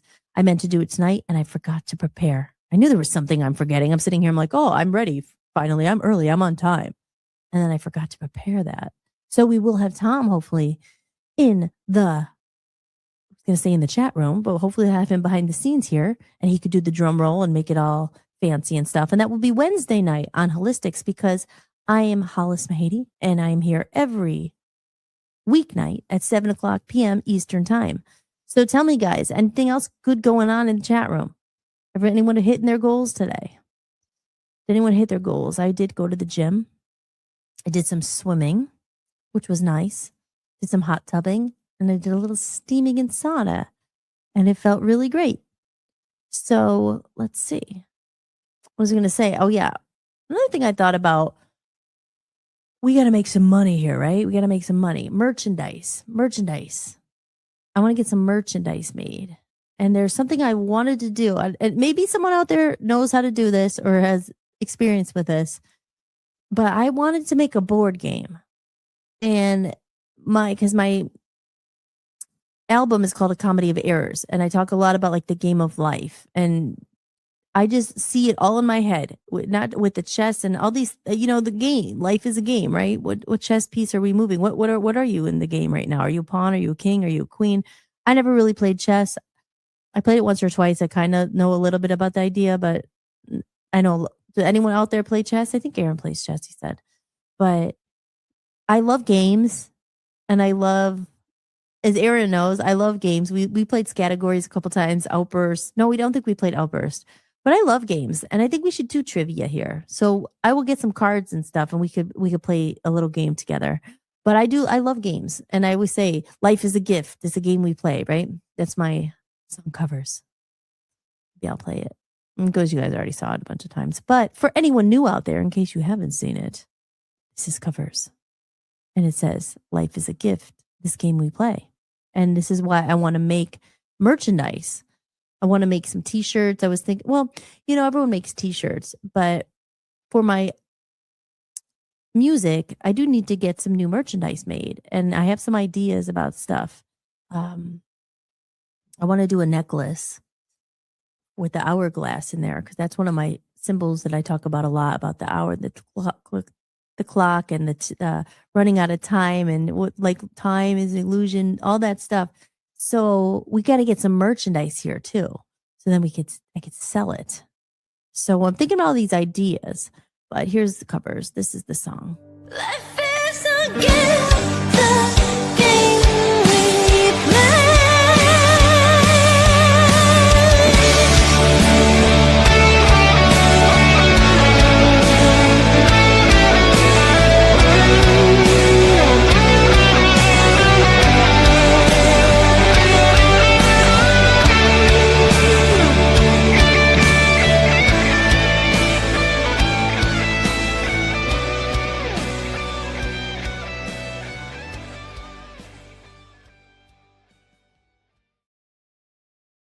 There you go. And there you see it there with the chessboard and everything. So I think that would be a really cool Comedy of Errors piece of merchandise. But it would be like, obviously, you remember the game of life? And I played that when I was a kid. Did anyone else play that? I'm sure someone here has, with the car. And it's like, okay, and you just had a kid and you put the little peg in there and it's like pink or blue and your car is getting filled and you're like going in the game of life and you're spinning the wheel. And we should get that game. I haven't played it since I was younger. I don't remember, but something like that where it has the chat and it's like, oh, you met this person and it knocked you back 3 years, or you made a bad move and So putting together some kind of a game, you could sell it as a game. I used to have the Labyrinth game. It was such a cool game because that was one of my favorite movies. Anybody ever see that movie Labyrinth? I'm sure people have seen it out there with the Jim Henson movie. I love that movie. That was one of my favorite movies. I could quote that whole movie. I must have watched it like 10,000 times, maybe not that many, when I was a kid because we had a video store. Oh, now this maybe for the 80s night. Video stores, remember those guys? We had a video store right next to our house. It was like on Prescott Avenue there, which I was talking about, where my dad was. And literally like 3 houses, you didn't have to cross the street. There was a video store. So every Friday night, we would get to go and pick out a video and rent a video. And at my top choice, it was always Labyrinth. I must have seen it like 100 times. And you have to go and pay the $3 or $4 or whatever. And they have to go say, is it in? And she would go behind the thing and be like, oh, someone else rented it. I have to get something else. But I love that movie. And they're in the labyrinth with David Bowie and everything and all the characters. And I don't know. I think I used to draw them upstairs, my dad's desk. They were on Friday nights. I would be trying to draw the characters. I wasn't really a good artist as far as drawing goes. That's definitely, no, I was never really good at that. But I think artists are amazing. Mine would always they just didn't look good. They were just, and my drawing never evolved. Definitely a skill.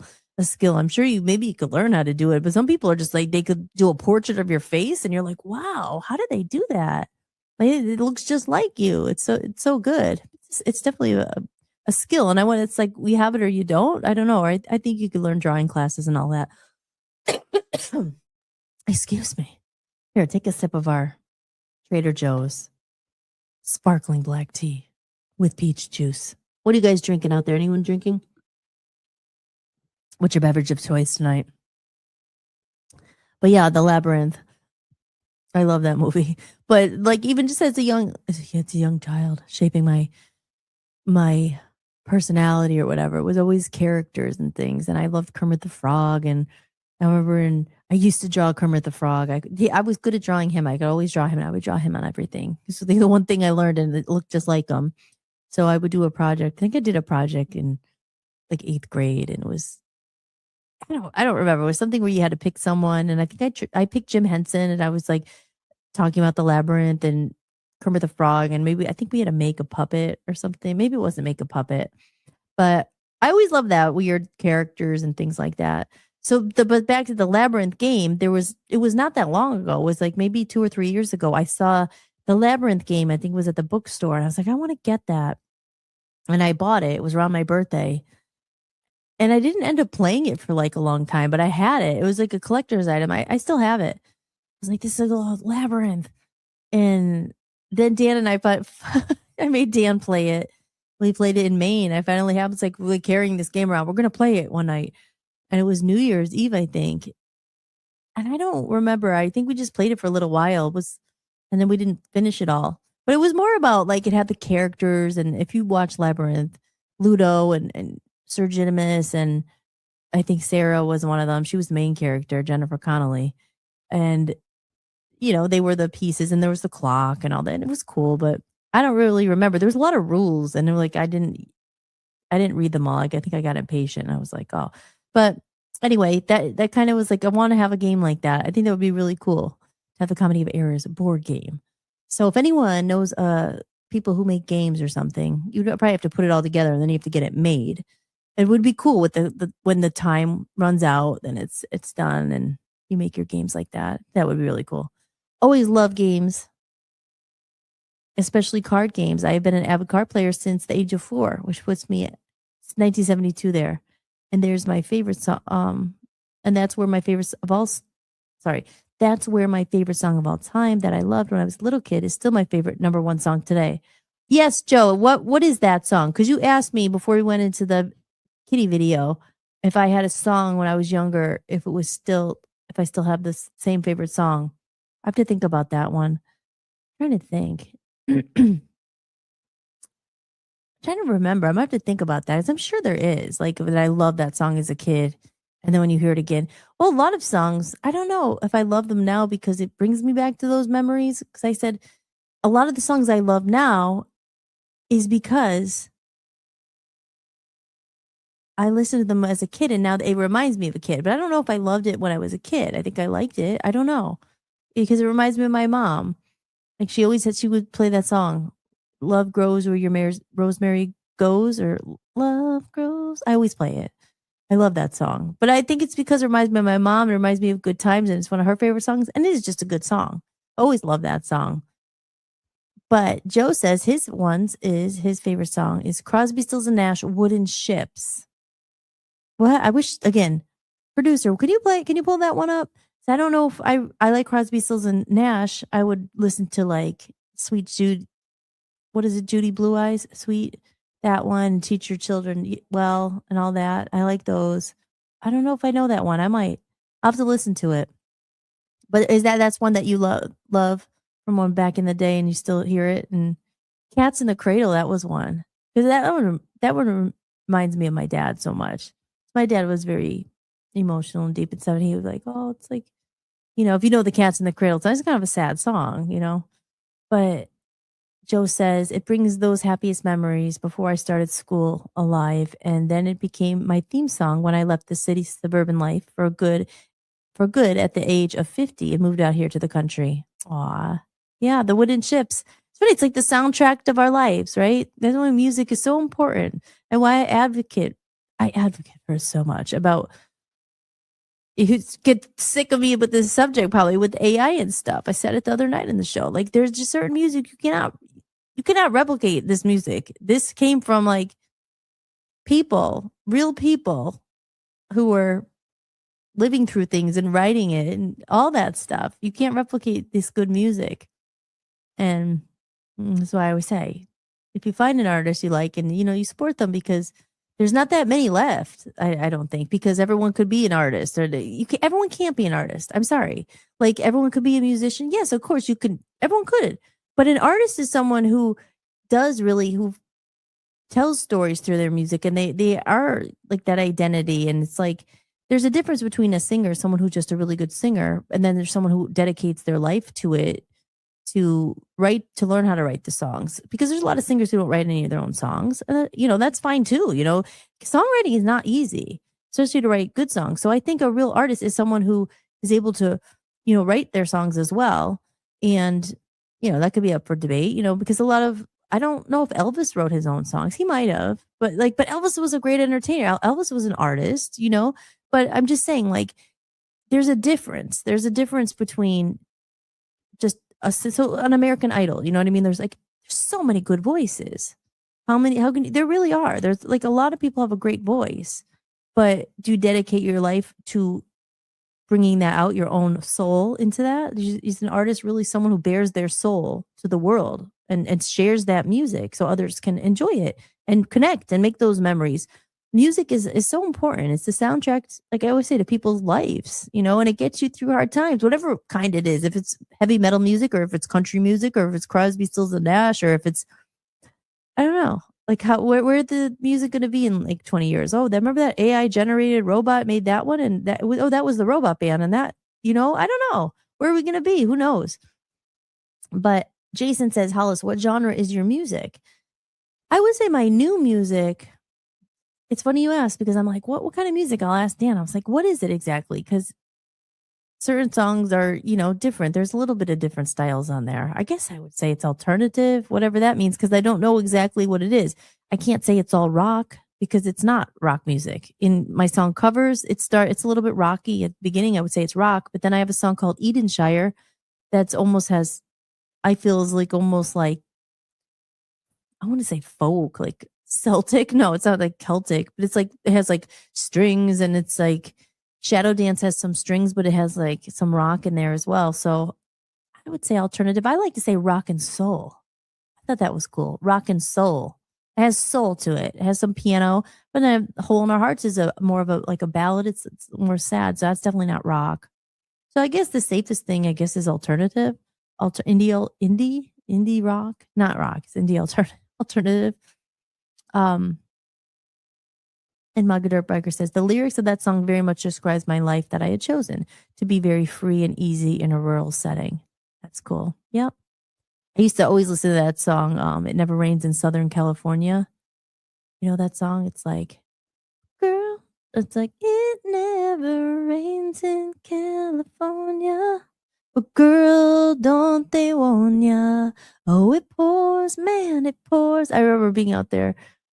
My mom was the one who said it. She's like, I think of you sometimes because it's like, you're out of, like, I left the coast to make it big in California and all that.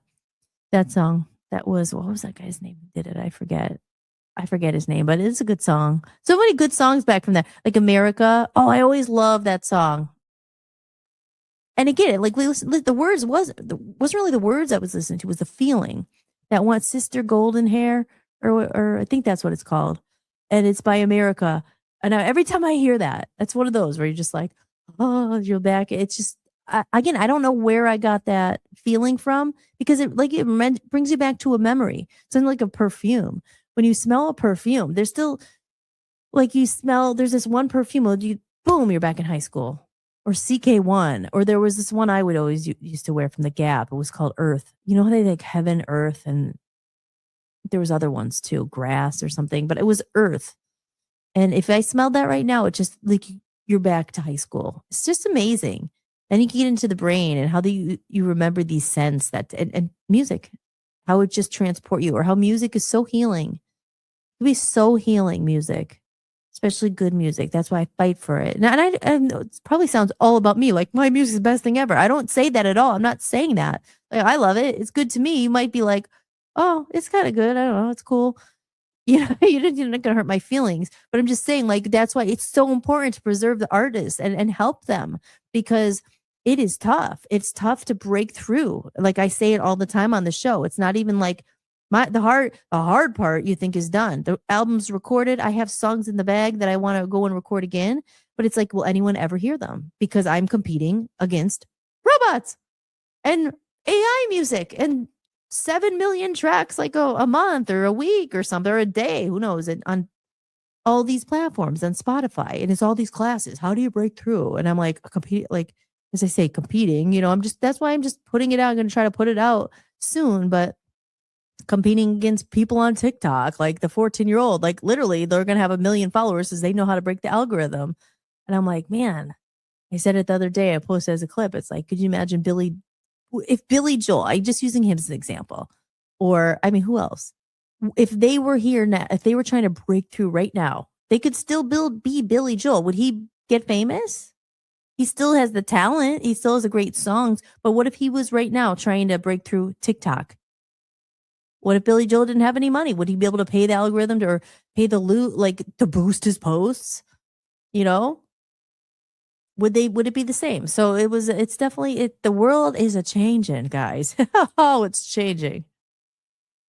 Or it's changed. Unsweet black tea here. Oh, good. That's what I have. Mine is actually unsweetened. No, it's sweet. It has a little bit of sugar in it. 2 grams. Not too bad.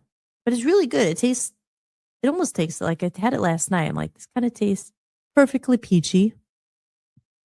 And you're supposed to do this in marketing, right? The advertising. Sip and then go, ah, and then repeat. Excuse me. Repeat. It's a perfectly peachy, ultra fizzy, and subtly sweet. This bold beverage sips like a sparkling summer afternoon, fit to brighten even the dreariest of days. It's a little dreary out there. It was actually a nice day today. It was warmer. And there was some sun out there. You know what they say, when life hands you lemons, ask for peaches instead. Cheers. Cheers, everybody.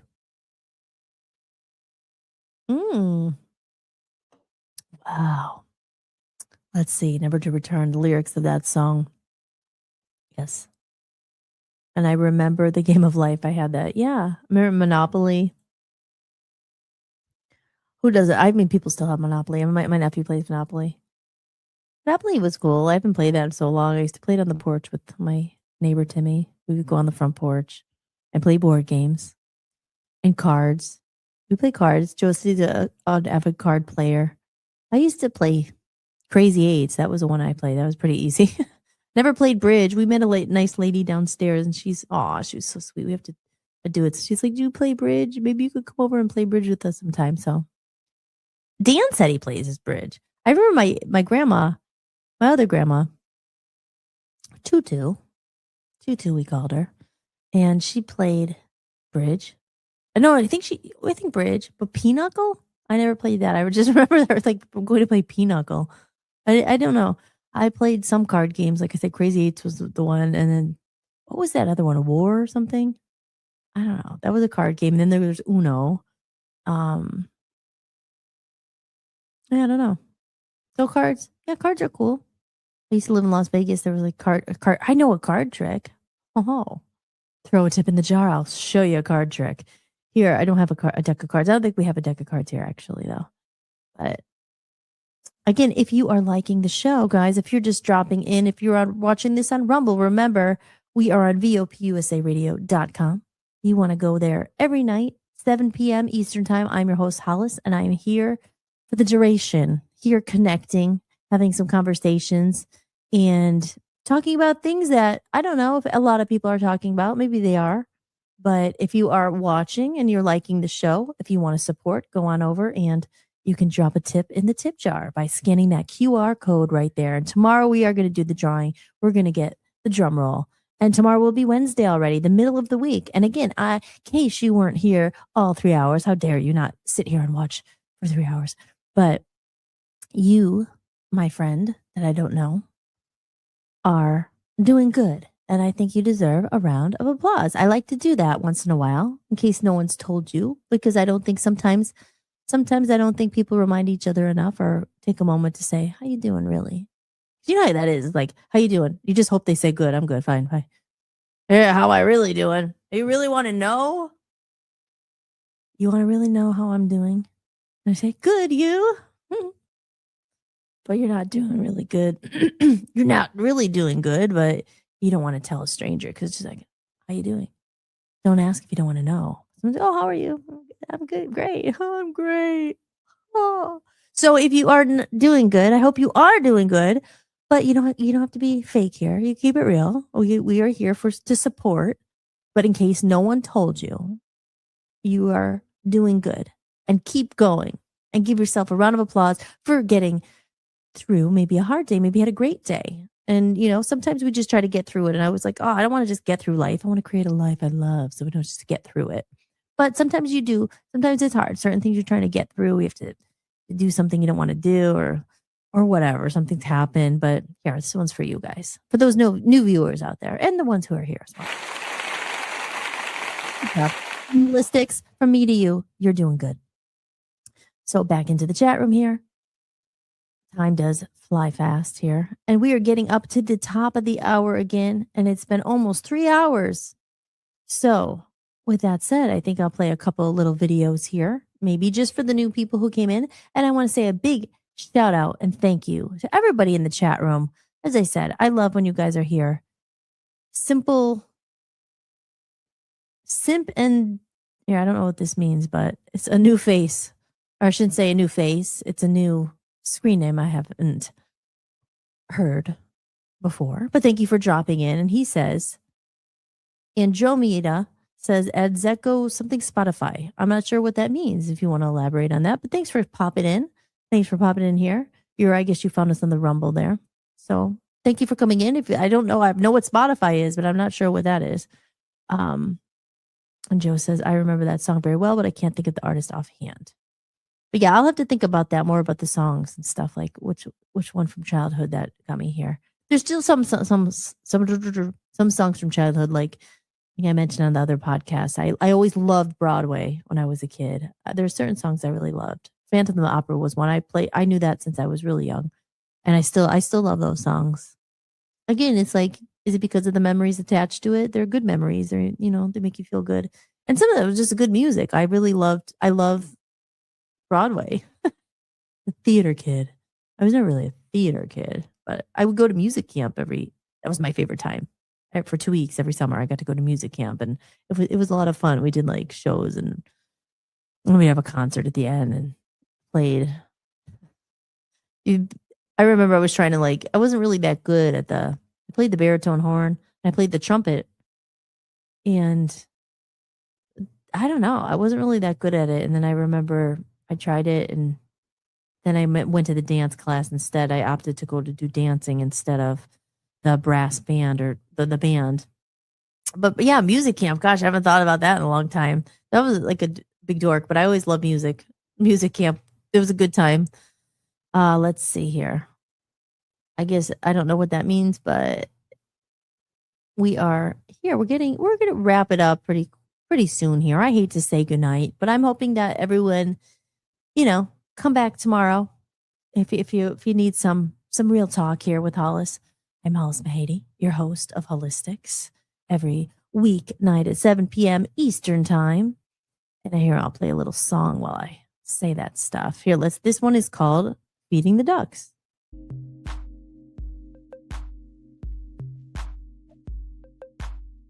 Oh yeah. Break it down, guys.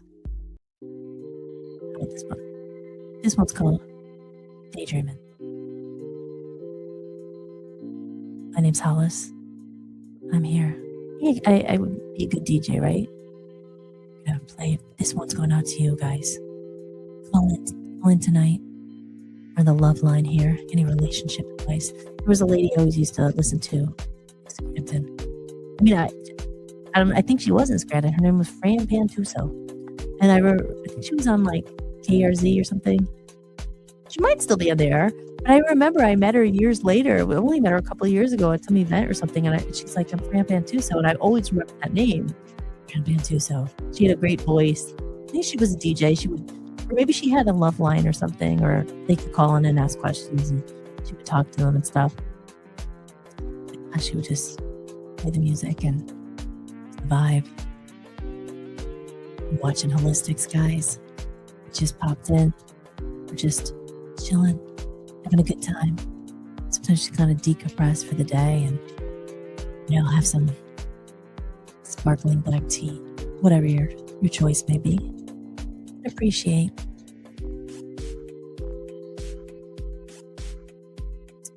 life. Tell that person you love them tonight. If you're having one of those days, we're here for you guys. Call in with your questions. Call in if you talk about it. Remember, you're never alone. You're never alone. We're here for you. I'm here. Yeah. All right, guys. So let's take that off. Again, remember, music is a vibe. Really get your heart beating. For a record. All right, enough of that. Okay. So, gong. That one says gong. It's just not making a noise though. Maybe I have to push play. This says bounce. It's not doing it. I don't know. So, that's how it started, right? And then we got the crickets. I guess if you play too much of that music, people are leaving and they're like, oh, it's too mellow for me. And then you're like, you're by yourself. Like, yeah. But anyway, guys, I had a great time tonight. It was, hopefully we'll watch this back and it won't be blurry. Because that's what happened last night. I was on for almost 3 hours. We had a good conversation. And I played that video earlier about the blurry camera. So, God willing, the camera is not blurry when I play this back. But we have the Tinkle Paw video. This is definitely this episode. Aw, Aaron, I missed that. I love you too, Aaron. We love you. We love you a lot. Those kind of songs have a life of their own. Yep. I like this track. Oh, yeah. That one is what's really cool with this dance that I could preload some songs in there and stuff. So, yeah, we will get to that point. I think it would be really cool to do like a DJ, like whatever. And it doesn't have, Dan could do it too, but like 60s and we could play some of these songs. We could load them up, play some of our favorite, and take requests. That would be cool. But Wooden Ships, did you ever hear that? I'm going to listen to that if I remember later. I liked it. I bet I might know it, Joe. I probably do. Wooden Ships is an extremely soothing track. Jefferson Airplane did an excellent version of that song in the same year, 1969, using the piano, where CSN or Crosby, Stills and Nash used the organ. Yes, they're another good one, Jefferson Airplane. My mom always loved them. They did the White Rabbit, right? They did other songs too, but was that Grace Slick there? I love Jefferson Airplane. Yep. When the truth is found to be lies and all the lies in me. Right? Don't you want somebody to love? Don't you? Got me singing here. But tonight we are representing Ohio. There it is. There it is. Ohio in the house. Yeah. Karaoke. You know, we could get guests on here. So I'm working to all this stuff. It's all coming, but we're having a good time even as it is. But yeah, some karaoke and stuff. Love Jefferson Airplane. Don't know. Yes. So back over here, guys, as we wrap up the evening, it's that time where I guess it's time to say goodbye. But I will be back tomorrow at 7 p.m. Eastern time. And Thursday, we got dance show coming on, Politishock. And so I'm working on 2 new shows. I have 3. We have 3 or 4 shows like waiting. But unfortunately, they're waiting for me to come in because I have to make some stuff for it. But they're in the pipeline there, and they're coming soon. So I have to do some stuff for that afterwards. But that's what I'll be working on tonight. But yes, let me play a couple videos again. If you like the music I was playing, talking about music, Epidemic Sounds is what I use. If any content creators are out there and they need licensed music for their stream or for their videos, this is a great service. This is what I use. And if you go to my website, hollismahady.com, you could get a free trial for that if you click on that. And I have my playlist there. And the playlist are the songs that I use in some of these videos, like my intro and my outro and my meditation thing, where I put them on a playlist. So you could get them. You could get a 30-day free trial. And then I think it's like $15 a month. But it's great because then you're not worried, will this get taken off YouTube? Or will I get a strike because it's, copyrighted music? This is what you're going to get. Are you liking the music in this show?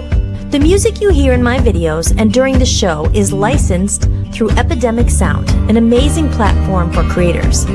If you make videos, podcasts, or content of your own, head over to hollismahady.com, go to the podcast page, and sign up for a free trial using my link. And if you're just a listener looking for new music, you'll also find my playlist of favorite songs I use in this show.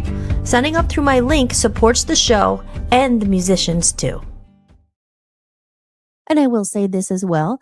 If you want to support the show and you need some new music, there's a little band called Love Zombies. That was my former band, and I'm selling my whole music collection that has 2 albums from the Love Zombies, an EP from the Love Zombies, a Christmas album of me doing Christmas songs, and a few of my original songs as well, including, I think it's on there. I don't know if it is. I don't remember now. A cover of The Lonely People. There's a cover of I'll Never Walk Alone on there. And that's a great way to support the show as well. If you are watching this and you're like, oh, who's that girl? Maybe I'll check out her old music because I have a lot of new music coming out. It's not out yet. But this is a great way. And it's only $20 right now. All my music in one place, over 30 songs. So that's another way to support the show. If you want to get something for your money, you could get some music. As I say, support the artist. Support the artist if you can. There's a lot of great songs here. Need some new tunes to listen to? Why not try the Hollis-Mahady Music Collection? As I move towards the new, I'm closing an old chapter with gratitude. To celebrate the new music on the horizon, I've gathered my complete past collection and made it available all in one place. The collection includes 2 full albums with my previous band, Love Zombies, Passion Fruit, and No Slow songs recorded live at Abbey Road Studios, the Be Honest EP with Love Zombies, Hollis original songs, Hollis cover songs, a bonus Christmas album. And this collection represents the journey that brought me here today and the doorway into what's next. To purchase the music collection, head over to hollismahady.com and go to the store. All funds raised go directly towards promoting and advertising my new album on my own label, Voice of Freedom Records. Thanks so much for supporting independent music.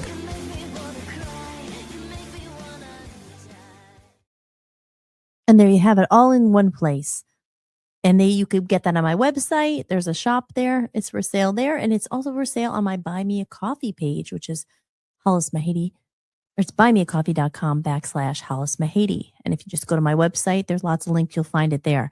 And one last thing, as we are wrapping up the night, sorry guys, and this is not applying to the people in the chat room because you guys have all been so generous. So just know I'm playing this in case anyone new is out there and is like, I like her. Maybe I'll support. If you have a business, if you need commercials, if you need help with your streaming, I do it all. I've learned it all. So I'm happy to help because I know what it's like to be overwhelmed by it. And I do have a lot of experience. So if you're interested and you need a creative service, you can also find that on my website. And here you go. Hi guys, I'm Hollis and I'm here to bring your creative vision to life. Whether it's designing your video thumbnails or editing your content or recording voiceovers for commercials, I've got you covered. I'm part of the in-house production team at Voice of the People USA Radio and Television Network, and over the last 6 years, I taught myself everything from production to post-editing and beyond. I know exactly what it feels like to be stuck, overwhelmed, or unsure where to even begin. And that's exactly why I now offer these services to other people as well. So if you have a project you're working on, you can hit the link below where you can see examples of my work, from commercials I've produced to voiceovers and more. And if you like what you see and think I can help with what you're looking for, feel free to reach out. We can create something awesome together.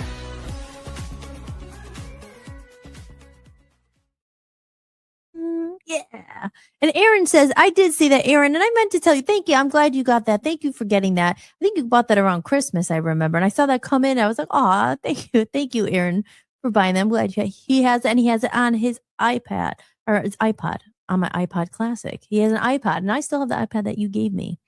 And I have the charger as well. So, I meant to say, today we did make an appointment. We're going to go Thursday and get our new phones, the big transition. So thank you, Aaron, for supporting. He has the Love Zombies collection and some other hidden gems in there that are not available anywhere else except on my music collection there. So thank you so much for that.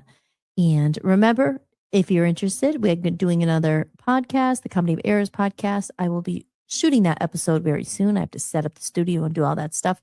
But in case you want to see what's coming soon,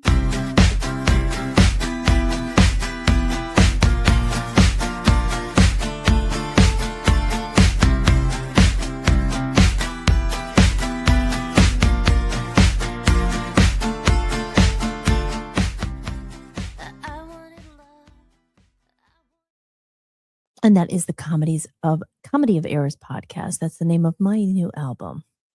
So guys, I will say a big thank you one more time to everybody in the chat room. I had such a great night tonight. Hopefully the video is not blurry, so cross your fingers for that. Anyone watching out there who's new tonight, I'm Hollis Mahady. I'm your host of Hollistics here, and I will be here again tomorrow night at 7:00 p.m. So with that said, everybody, I love you all. I hope you have a great night. I hope you have a great day tomorrow. And I will close the show, as I always do, with the song from Epidemic Sound, as I talked about. Lights. Close, right? Lights, stars. I see stars in there sometimes. So it's called Lights. And also I wanted to say a big shout out and thank you to the comment of the day. Leslie, if you're watching this, cuzzy, I love you. And I love your husband, and I love your sister.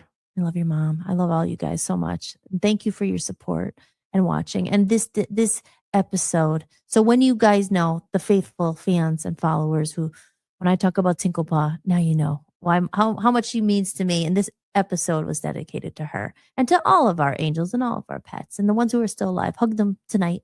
And you never take anything for granted because you just never know. But thank you again so much. And to Smurgly out there, love you. Thank you for everything. Always thank you for your support. You guys are the absolute best and the reason why I keep coming back. And we will end it here with the song Lights. And I will see you guys all tomorrow. Have a great night. I'm Hollis Mahady, and you've been listening and watching Hollistics. See you next time. Thank you for watching Hollistics, hosted by me, Hollis Mahady. If you enjoyed the show, be sure to share it with someone who might need it too. And if you'd like to support the podcast, you can visit buymeacoffee.com/Hollis Mahady. You can make a one-time donation or become a member for just a few dollars a month to get extra podcasts and exclusive behind-the-scenes content you won't find anywhere else. Or simply scan the code on the screen. Your support truly means the world to me and helps me continue creating independent content for you. If you like the music featured in this show, I license it through Epidemic Sound. You can head over to hollismahady.com, click on the podcast page, and use my link for a free trial. And don't forget to check out VOPUSARadio.com, where I host my music channel and am building a growing community of independent musicians. If you're interested in joining the network, just click Join Network and submit an application. Until next time, remember that you are loved and never alone. From human to human, big hugs. Thank you for being here, and I'll see you next time. Enjoy the outro video. I love this song. Lights shining from the window late at night. I'm just watching someone else's life go by, wishing it was mine. Dreams, everybody has them at the start. Somewhere along the way they fall apart, and it makes it kind of hard to look up at the lights.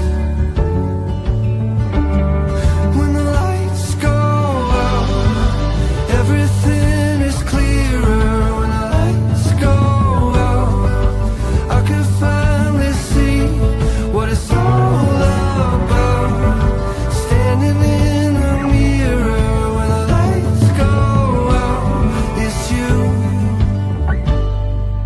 looking back at me.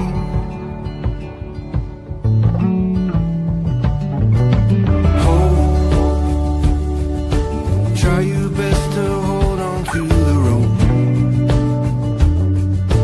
We all have a reason to let go, and it's easier to do, but it's better if we don't. When the lights go out, everything is clearer. When the lights go out, I can finally see what it's all about. Standing in the mirror, when the lights go out, it's you looking back at me.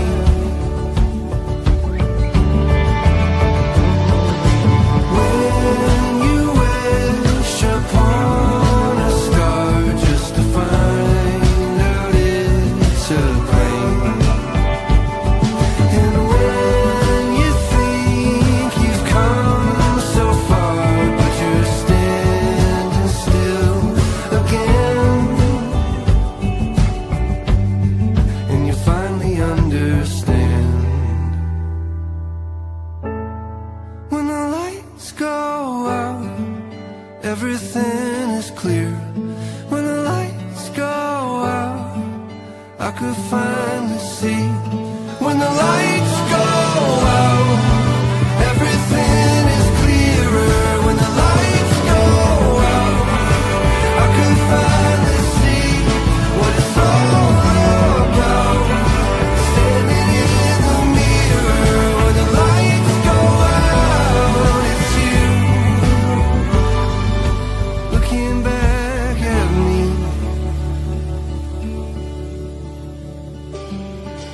Hope, try your best to hold on to the rope. We all have a reason to let go, and it's easier to do, but it's better if we don't.